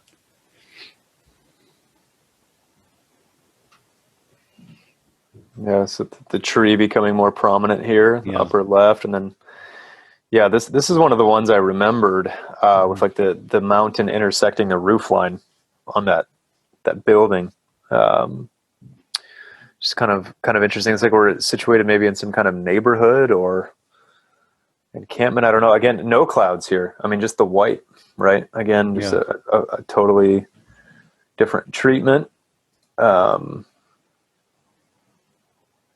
Yeah, keep going, keep scrolling. Yeah, just give me a quick second. Let me see what's going on. Okay, good. It says it's recording still, because I didn't see that recording over at over in the other thing. Gotcha. Yeah, and again, like so variations on clouds. How do we deal with clouds here? Well, the interesting part is, since we have so much blue here, this could be like an extended kind of like cloud cover, right? But not in a way that's necessarily even like cloudy, right? Not in a way that includes the sun, but like variation of a cloud. Fuck it, like let's not make any discrete clouds. Let's just make enough of this shading here to just end up with a de facto cloud and everything else, right? So that's also kind of clever. Look at these rocks, right? Right. Very witty, right? Dots. Just very witty, a very witty way of depicting these rocks.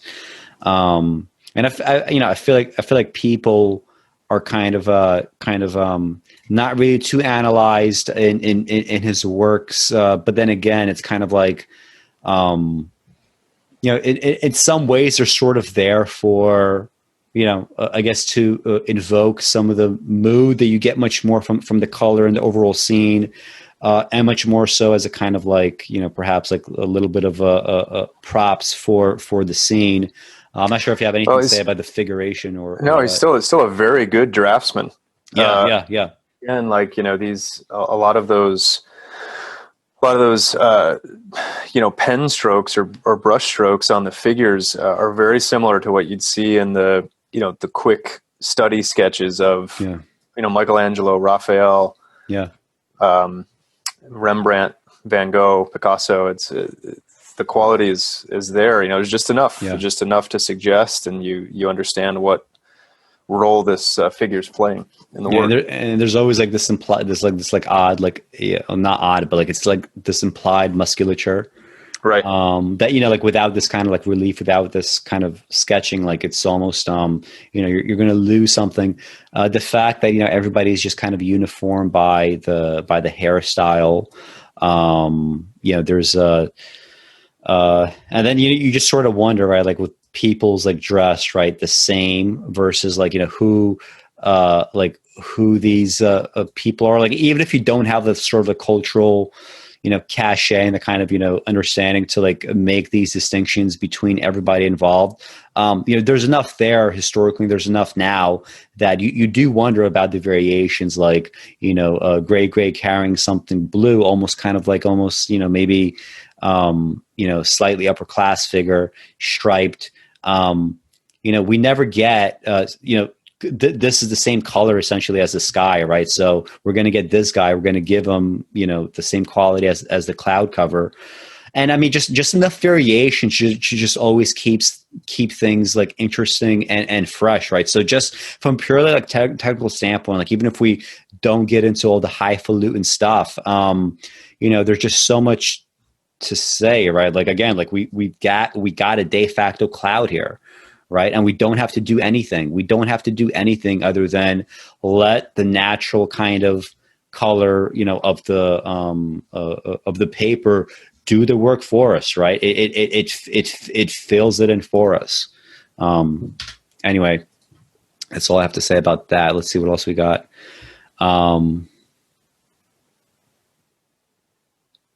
Yeah, I mean, the same kind of cloud technique from a few came back, but now it's like, I guess now the problem is like, to the extent that, let's say, he feels like, okay, I'm experiencing a problem. How do I depict the following cloud cover? We have a more kind of distant, kind of higher cloud cover up there, but then, it's clearly like gone down, like to the, down to the surface, right? Which is probably why, like, if you think about it, just kind of, I guess logically, the reason why you would have so much relief here, right? And the fact that these trees just stand out as much as they do, is the fact that behind it, you have this like totally white, fog or mist. So the trees have no choice but to do that. And I mean, just look at these, just little yellow, like stumps, just like, that, leg down there. Yeah, and a leg. Yeah, I didn't even notice that. Just all these clever little details. But again, just also again, just so technically competent. Again, why does it make sense? Why does it make sense to us so much that the trees stand out? Well, we have the answer in the cloud cover, right? We have the answer in the fog. So, essentially, like, and it gets like darker and darker the higher up you go, right? So he's essentially like justifying his technical choices like all throughout the print. Right. Yeah, this one's interesting, with the mountain more obscured by the construction and the horse. It's like out of the norm colors. Yeah, out of the norm colors, and it takes a lot more prominence. the figure of the horse. Interesting. You know, almost like you have like you know, they're not really seem to be conducting anything truly useful. They're not like, you know, sewing. You almost get this like feeling of like, you know, those like kind of, you know, romantic paintings of like, you know, the quester, right? You know, like trekking up this like little hill, still Fuji in the back. I find this use of yellow interesting. You know, like, okay, fuck it, you know, we're not gonna, you know, we're gonna do our leaves by this kind of like, you know, almost like ink blots, and we're going to give them life just by, you know, all around them in the background, just giving them a light yellow color, right? And that's going to be, you know, perhaps like, you know, the fall, you know, maybe not, but you know, that's just like one way of doing that. Same thing with like the leaves in the back, right? So anytime we get this kind of, I guess, vegetation, or maybe it's just vegetation hit by the light, right? Because we have this like darker blue or sort of, you know, more lush, you know, in the dark, right? So, I mean, like, weirdly enough, like you wonder, like, where's the sun exactly? I mean, I assume that's vegetation. Where is the sun exactly? Where's the logical lighting, right? This is all dark, and you know, this yellow is the thing that's in the light, and also just, you know, plays off of this. We have the same variations on the blues. You know, same variations on the yellows that are allowed to turn into this green. I mean, it's just so well like constructed, right? Like even beyond anything else. Mm-hmm. Yeah, keep clicking through. Yeah, this one. What is that? Again, a hamster wheel? Yeah, I don't know what he's making there. Yeah. But yeah, and interesting to have the mountain, like just the tiny. I mean, 2 strokes or even one continuous stroke, you know, to make the profile, the outline of the mountain. He might have not even had to do any of the white, right? That could have been already just part of the print itself, like before the canvas, as it were. And you know, this and the green is only there, this like little bit of the green, like it's only done for the purpose of, like, I guess, showing that there's snow in the mountain, and also just like, you know, maybe shadow of vegetation, maybe just like you know, occlusion by what we see here in the green, you know, but you're right, like 2 strokes, leave the white as it is, and have just some of the color bleed out, not, you know, from anything else, but just from the greenery all around.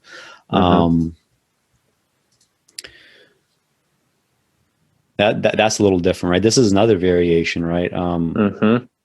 Like the challenge was like, how do I not do? And I just noticed Fuji for the first time. Like Fuji is now like literally, it's also here just those. Well, here's 3 strokes, right? But it's just like so part of this.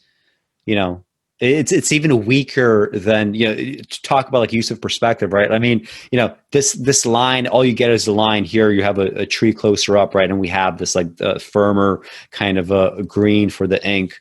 And just like, you know, let's allow this like generic green to just like meld into the mountain, and let's just assume the snow exists, right? So, you know, does the snow exist, you know, from place to place? Like here, clearly it does, but we could still make the assumption, but we don't need to show it here, right? We don't need to show it here. Because maybe it's less important to whether or not there's snow there, but, and obviously, you know, the use of the wind, right? You know, like again, like very like in terms of like showing time, right? You know, we have that span, we have that kind of post Giotto, you know, instant time, you know, per picture. Like we've kind of like moved beyond that a little bit here. Yeah,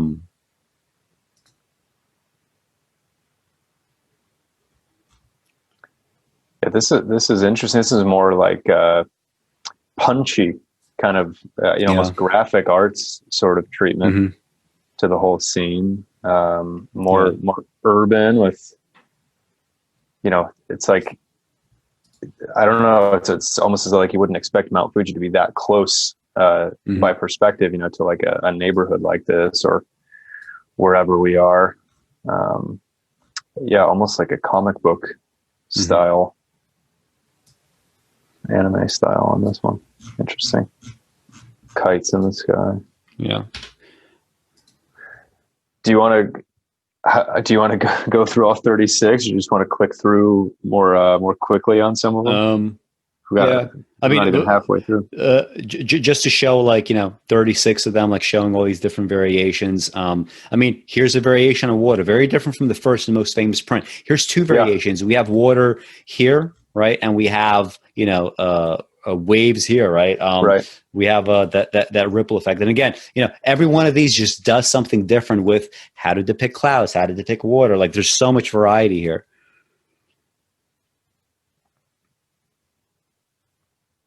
Tell me if anything stands out. Yeah, I will.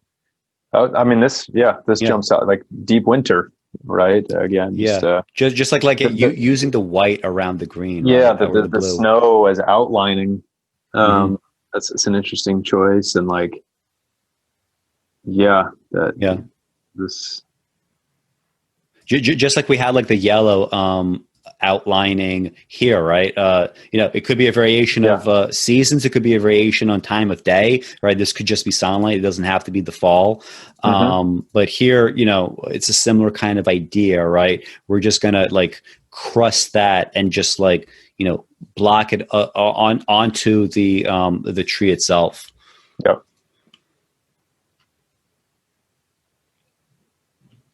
Say workers in maybe rice terraces or something like that.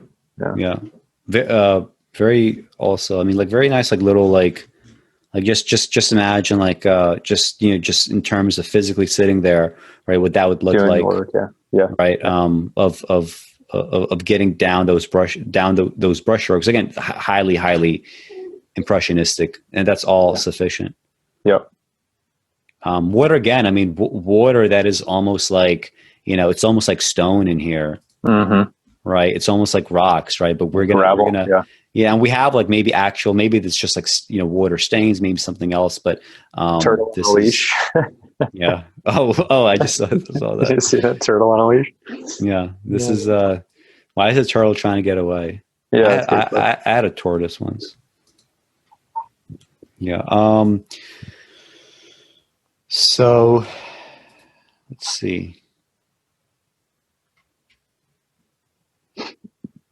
I wonder, what is this yellow supposed to be? Shoreline? I think so. Seems could that be. way. Yeah. A similar technique to what he would do with clouds, right? I mean, it's the same kind of thing up there, except it's a different color. So look, we got shoreline, and it's, if you think about it, like in terms of like figurations and tessellations and all that, like, I mean, shorelines are kind of like clouds. Like I could theoretically imagine a work of art that has the two sort of like, coagulate in some way.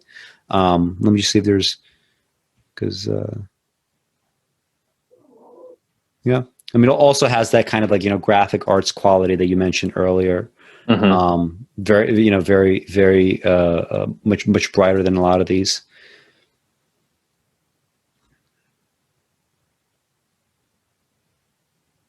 So I guess we just have people on a beach mostly. I'm not sure if they're engaged in any kind of productive work. Okay, so we have geishas, and so this is the first time that I think that people really have a much more, well,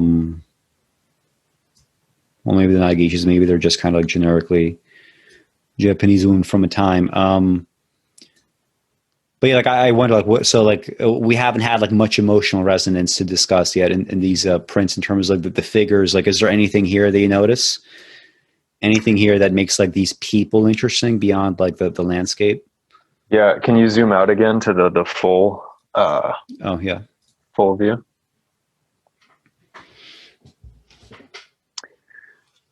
Yeah. I mean, I feel like this definitely has a narrative quality to it. It seems like we got several different kinds of people. I mean, maybe one or two of them are geishas, but like that one in the lower right might be a traveler of some kind, and then we have a worker and what have you. So I don't know exactly what kind of building we're in here, but again, just knowing that this is from a series of 36 views of Mount Fuji, and the mountain just kind of taking a back seat to this like modern life, scene from life here. Yeah, I mean, there's almost like an immediate sadness to this for some reason. I don't really know why.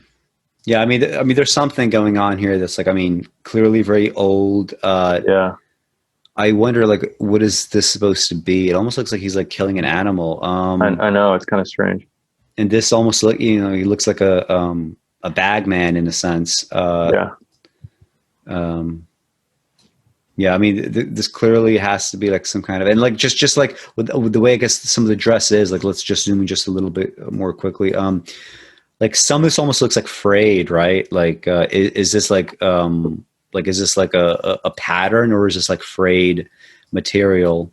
Right.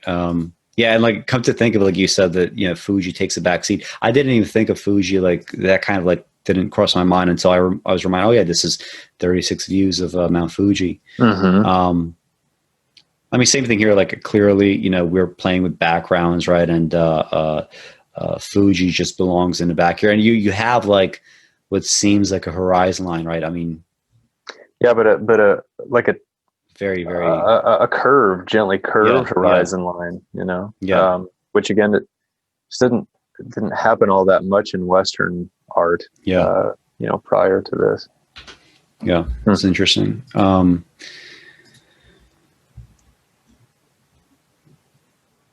Mount Fuji. Oh, here we go. That's the first thing I'm doing now. Like, okay, where's Mount Fuji? And then we could sort of like situate ourselves. We'll just Maybe see. we're on board a boat right now. Is that what we are? Or like, people, we're like in it. And people perhaps or trying on a bridge. On a bridge, it looks like. Yeah. Yeah, and people trying to get on it. Maybe this is where the boats might depart. Yeah.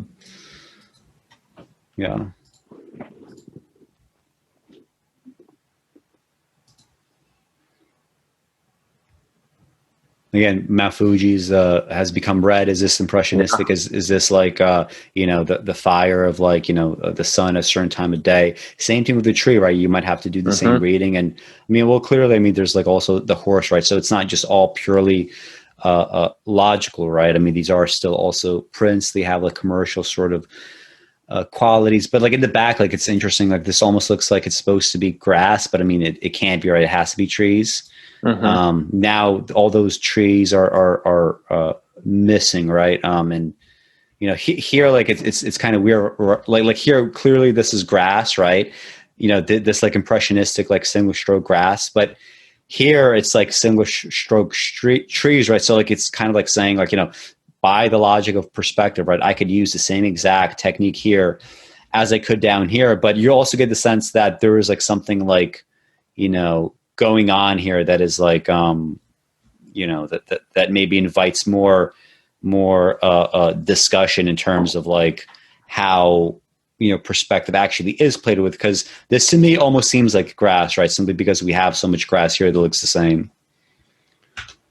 Yeah, agreed. All right.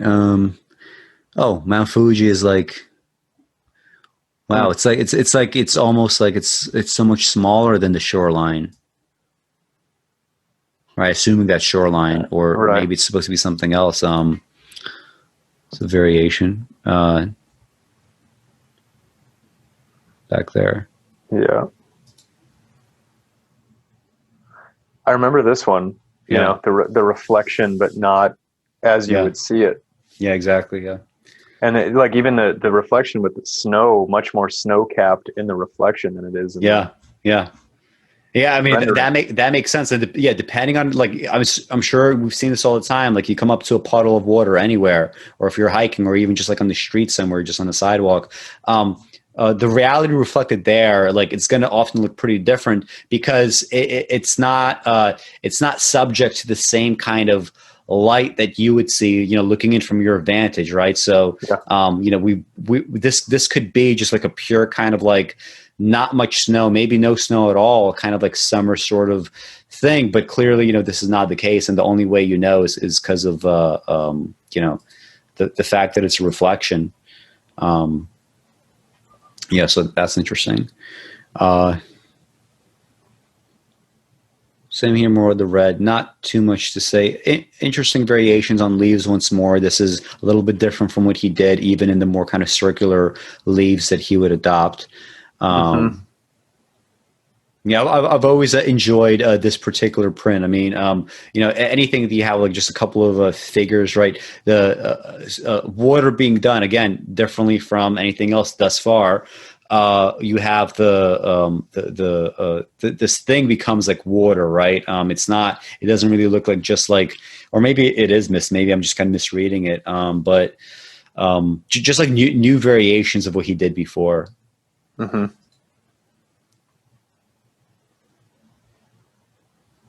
Another, I assume, snow kind of Mm-hmm. scene, or maybe it's just the illusion of a snow scene, right? You could theoretically go high enough and have mist that's sort Mist of and cloud. Yeah. Yeah, this has to be pretty high because you see the you see the village below. Yeah. Yeah. Another little village. Mm-hmm.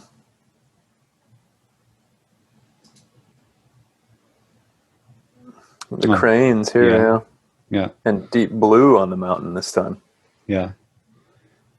Always like he has like nice like refractions with like he recycles color in interesting ways. Mm-hmm. What are these things? Are these just like rocks? But you just look how up close how nice that is, right? How clean it is, and just like down here, just to get even closer. Like just the barest kind of, and that's enough like to make a rock, right? That's all you need. Mm-hmm.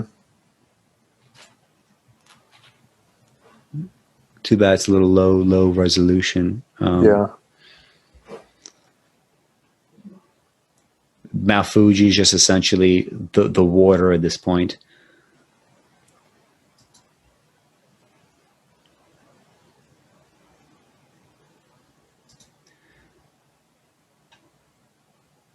More work scenes. More workers.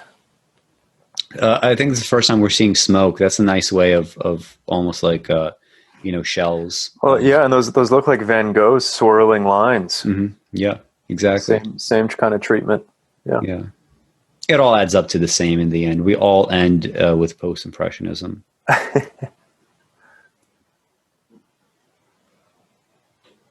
It could, it could be winter. It could be, well, I'm not sure, maybe because there's too much vegetation, but we get this kind of like evergreen quality in a lot of the vegetation, I guess, in the region.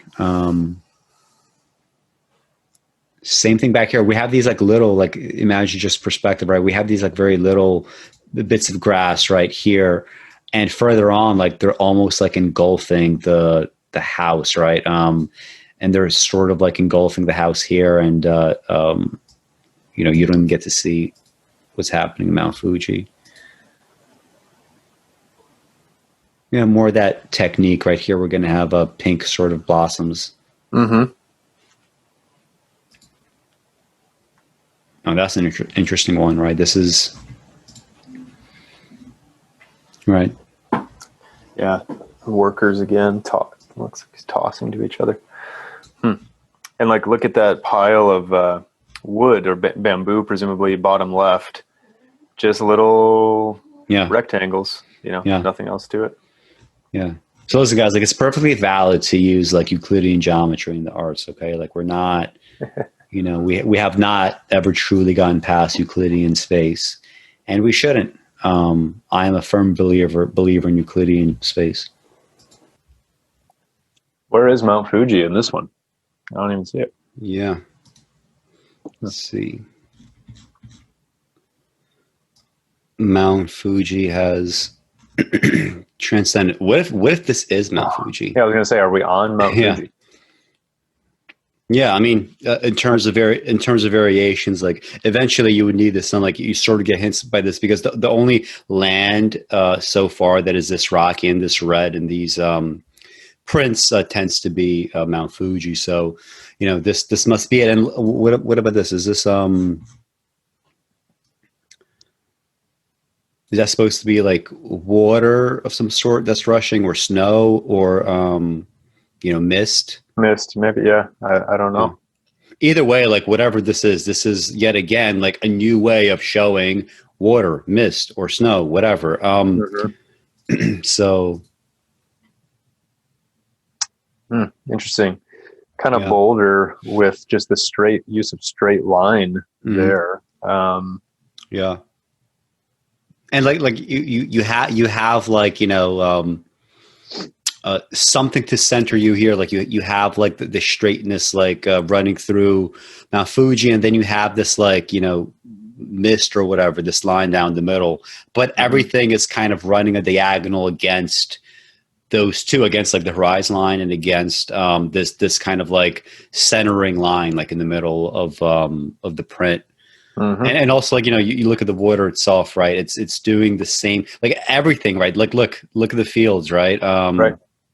The fields are sort of cross-hatching into diagonals, crashing as diagonals.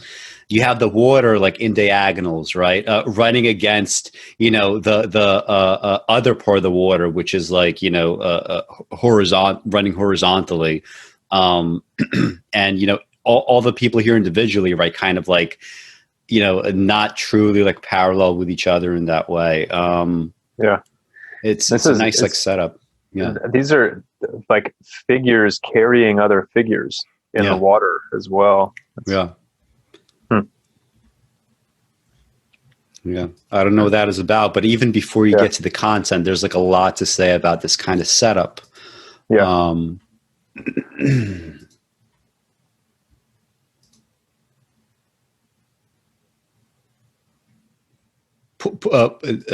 You zoom in this high enough and it's pointillism, right? Yep. But here, being put to actual use, right? There's a utility to this pointillism here.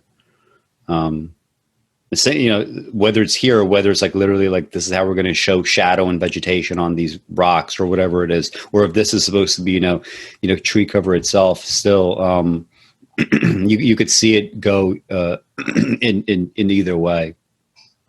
Wow, like what's going on here?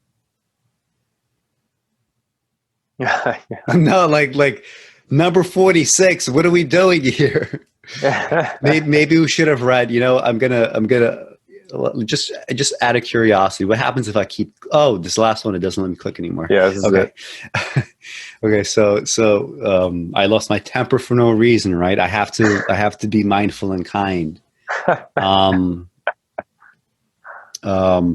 right. So last one, we better have something to say. Well, this one, I find this one quite beautiful, actually, just in the deep blue to green. And I'm assuming these are, nearer foothills or mountains shrouded in mist. But then like the border of those with the waves on the, it's just kind of an interesting representation. Like it's all, once again, like the planes are like too flat, like perspective's been flattened on us here in certain ways. But and then like we're pretty close, here. I mean, that peak of Mount Fuji in the middle of those is, it's not too far away at this point. Yeah. Yeah. Yeah. And I mean, again, like, new variations on mist, right? This is a new way of doing it. The fact that here, like, I think for the first time, it's not just like the shape, but like it's a very kind of like hard outline, reddish mist that still has this kind of like fluffy quality.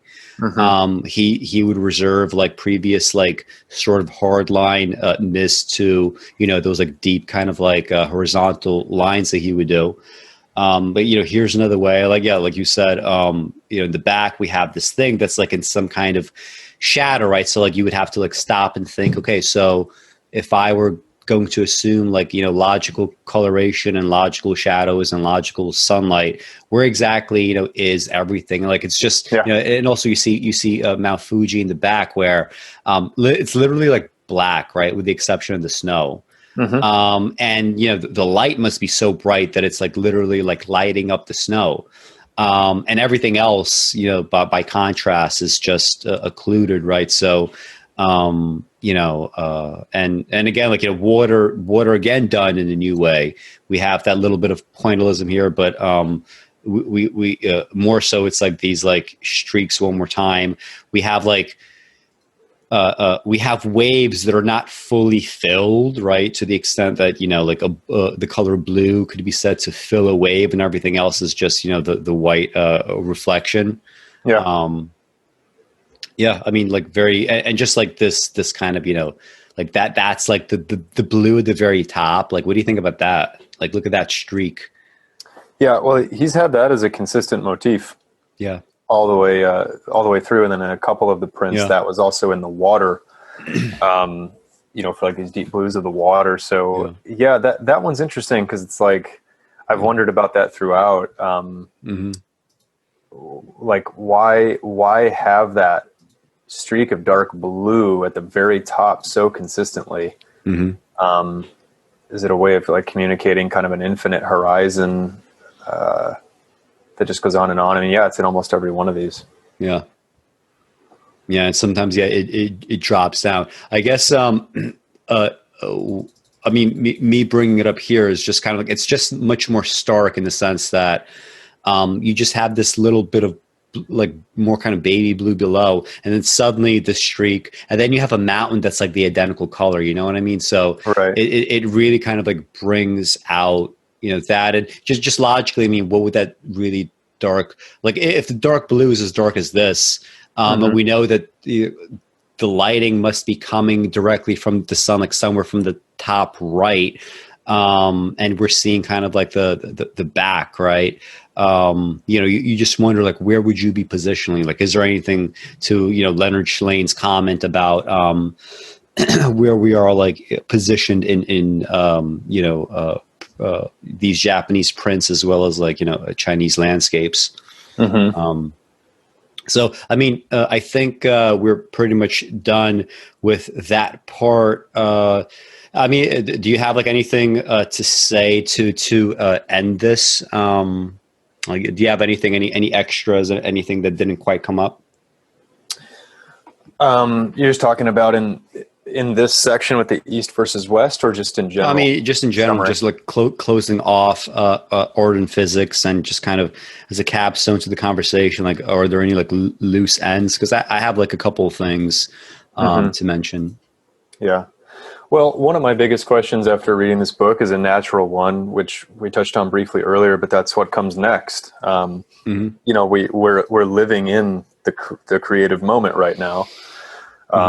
You know, so I've been asking myself this question, and you know, I'm no physicist, and I don't think I'm at this point incredibly well up to speed on exactly what is supposedly coming next in theoretical physics. It seems like a unified field theory is still evasive, and something that, you know, most of the physics community is on the hunt for. You hear about things like gauge symmetry. You hear about a multiverse. You hear about you know, space expanding infinitely and faster than the speed of light out the outer reaches, and what could that mean? So I think that right now it's obviously a bit unknown, but talking earlier about could there be going forward, using some of the framework in this book, the idea that maybe artists and physicists could cross-pollinate more, or know a little bit more about what might be going on, or if you're an artist who's making art, you know, thinking what has happened up until now with discoveries in physics, and you know, what could come next. You know, how would I represent that? How would I envision it? I think are really interesting questions. And so that's something I've been thinking on.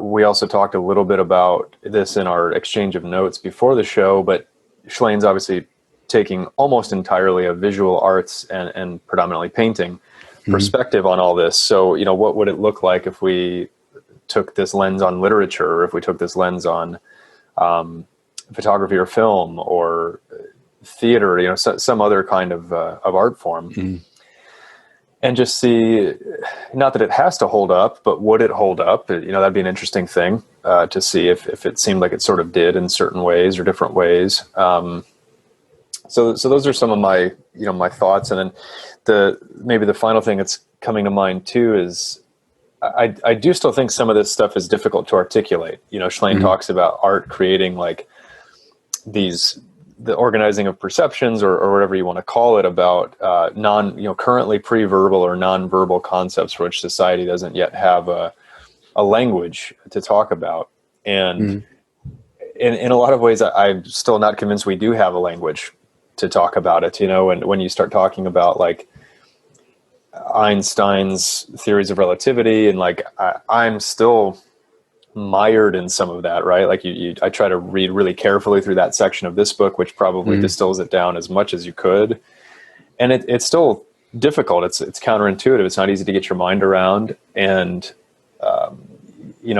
then it just kind of gets worse from there in certain ways when you start talking about, quantum and how minute we're now operating, like at subatomic levels and this kind of stuff. And it, I don't know. It gets a little bit overwhelming, I think, to try to think about. And there's not, I don't think, great language necessarily to talk about it in any kind of direct sense. But again, I would say that's where art, hopefully will continue to come in. Yeah, and I think part of the difficulty is also the fact that, at least for me,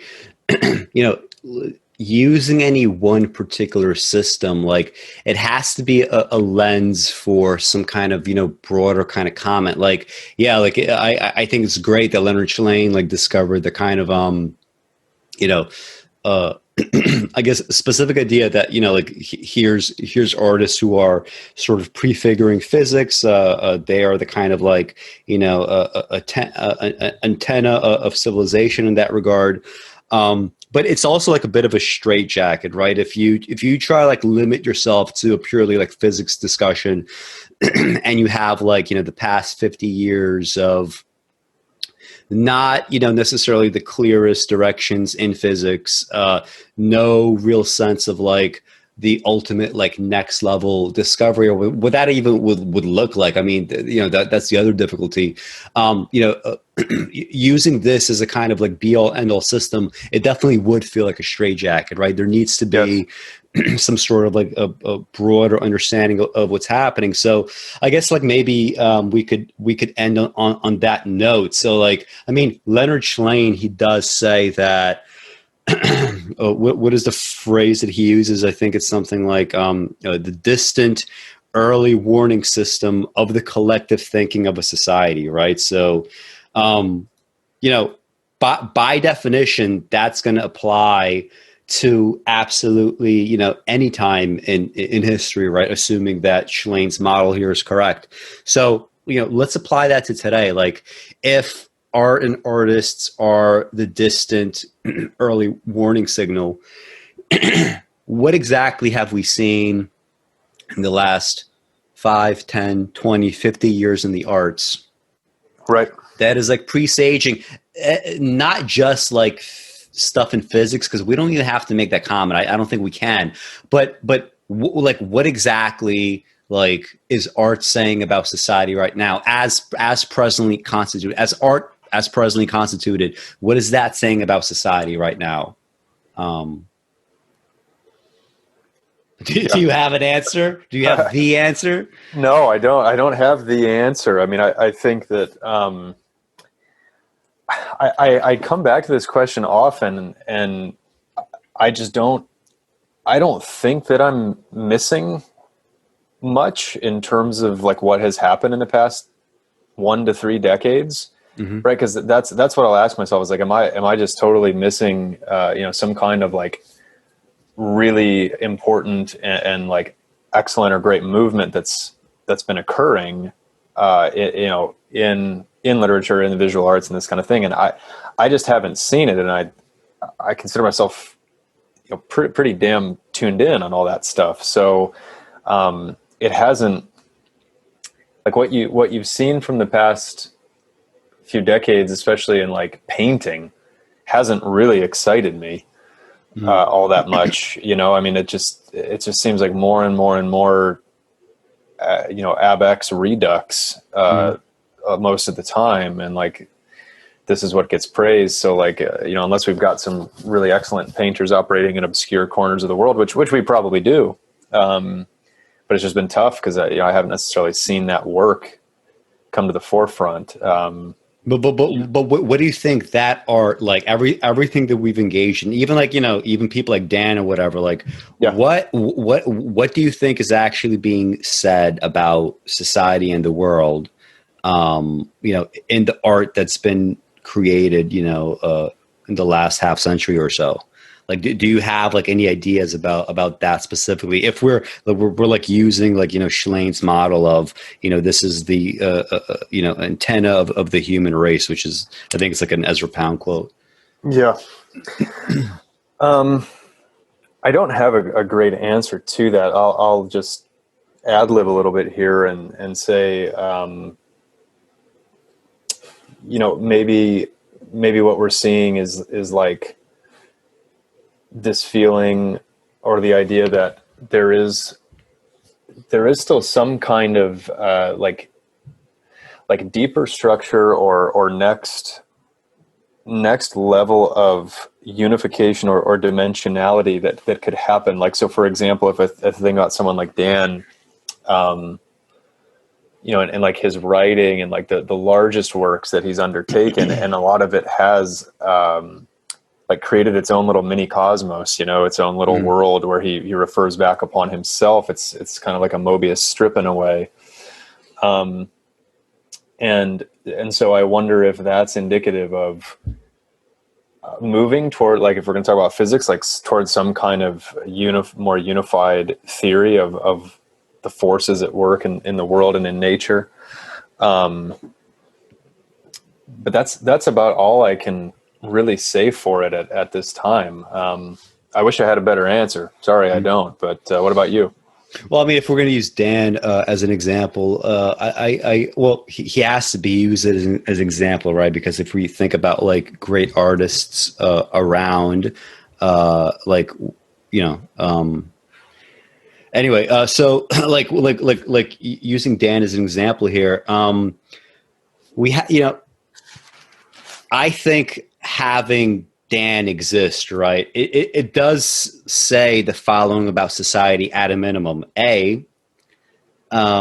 Society has enough knowledge in the knowledge base and enough possibility for people to like get familiar with this knowledge base to become great artists or become smart in some way, or fine tune their skills in some way, right? There is this kind of like base that exists right now that can be used for totally, constructive, revolutionary futures, right? We could think about this in economic terms. We could think about this in terms of like how we might organize things, socio-politically, or we could think about this also in purely artistic terms, and as far as like making like guesses about like, what that future is going to look like. Like, Dan's existence does show that, hey, like you can, with the resources around you in, the modern world,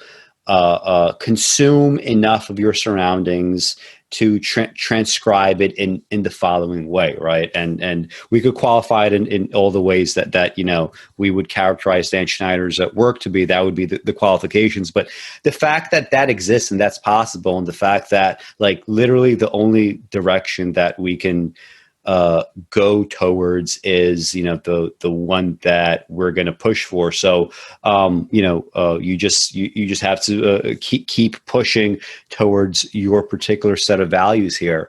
And as far as like using any other examples of contemporary art to show us what's happening in the modern world, I could get stuck on just like the overwhelmingly negative examples, because right now that is kind of like the meat of, art in the world, right? It's overwhelmingly pretty bad. This refers to, visual art. This refers to poetry, especially.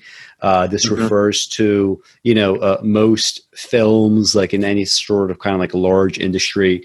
And, all of that is clearly negative. Like the fact that you could the fact that you can at any given time go to like a contemporary poetry like bookstore, and 99 out of 100 books that you pick up, like it's going to be trash. Like the fact that that's literally, and not only is it trash, but it's trash that has been already like it's been it's been put through the so-called fucking fact checkers, right? We have the Twitter fact checkers. Well, the fact checkers in publishing look like whoever the old school, intelligentsia is. Did you go to my university? Did you get my MFA? Do you know the people that I know? Do you think in the way that I think? Do you write in the way that you write? And if the answer is yes, maybe you could get published. So they already went through that process that is supposed to be allegedly producing great art at the end of it. And instead, after this process, all we get is this generic shelf full of like absolute fucking nothing, right? So, that also says something about society. But I'm also interested in like, the fact that I talk about internet culture or whatever, the fact that I even bring up things like, Vic Berger videos, the fact that I like seek out these like little niches in rap, right? That, I guess most people don't really care for. Like I am seeing something like something under the surface is very, very unhappy with the kind of chaos that we've engendered. And like a lot of that groundwork is being like put out now, like for that future. So like, again, like we have Dan Schneider, right? Like he says, fuck it, I'll give you a blueprint for understanding the arts. I'll give you a few blueprints and you could adapt it, to your own kind of understanding. I'll give you, hundreds of great poems, and I'll give you dozens of great novels, and I'll give you all these plays. Like this is a kind of like, rebellion against this kind of, I'm not sure if I even want to call it chaos. It's just this kind of like long, enduring fucking like nothingness, right? For like a half century of just nothingness and just like sadness, just to watch it. But you have like things in some of these niches like bubbling up against it, and it's not always like coming out productively. Like when we were texting earlier, I was like, I wish rappers like knew when to stop. Like if they have like a good verse, maybe you just have to end the song there, just not go any further. But some of those niches and some of those like things are done well. Like it just tells me like there is like some kind of rebellion here, and it's hard to quite, at any given time, like that's true for anybody, right? It's hard to exactly quantify and qualify what that looks like, but I just kind of see it in the background a little bit. Yeah. Well, I will say that you have to, we talked about this even in ArtiFact number 1, right? You have to trudge on. I mean, you've got to continue to look for seeds that can grow into something better. And I agree with you. I mean, I think that maybe that's the issue is that like there is every bit of access in the world now to great prior artists and art. There are certain filters that you can run it through, whether that's Cosmoetica, whether that's your your site, whether it's maybe a few others out there that that they can give a potential budding artist a lot to work with, and so that's all out there. I mean, it exists, and that's encouraging. What's discouraging is the general lack up to this point, but I mean, I think brighter days are ahead. I mean, I think you have to go forward thinking that, and so, I'm going to keep on working on my stuff, and try to improve it and make it better. And, you will too. And so on. So, I think that we can get there eventually. And these things do go in cycles. So that's been another thing that's encouraged me a little bit, is thinking like, well, if we've cycled down for quite a while now, it's time to cycle up. I mean, it'll happen. Yeah. I mean, and when you say like getting there, like I take that to mean, just like a new cycle of, great art, not even necessarily like, the percentage is so crazy that suddenly like 50% of the art is suddenly good. No, it's that we have like, dozens of great painters to look at, dozens of like great musicians. I think music especially has been the most telling. Like when I was talking to Keith, I mean, he was like, You know, he once said something like, we haven't had music in the last couple of decades that are just kind of like seminal, like music of a generation. The closest that you've had is like, some hip hop albums. Mm-hmm. And to the extent that like, something like Radiohead, OK Computer captures, a certain zeitgeist. I mean, the zeitgeist that, Radiohead captures is a kind of like, it's kind of like in a more negative sense than I think Radiohead fans, would want to think. So, I mean, getting there, like that's what getting there means to me. It's just starting, the next leg of the cycle. I mean, that's all that you could hope for, and just know like where you are in the cycle, and know what you're there to do, what you're there to contribute to, if anything. Yeah. Anyway, guys, thank you for watching, and we'll see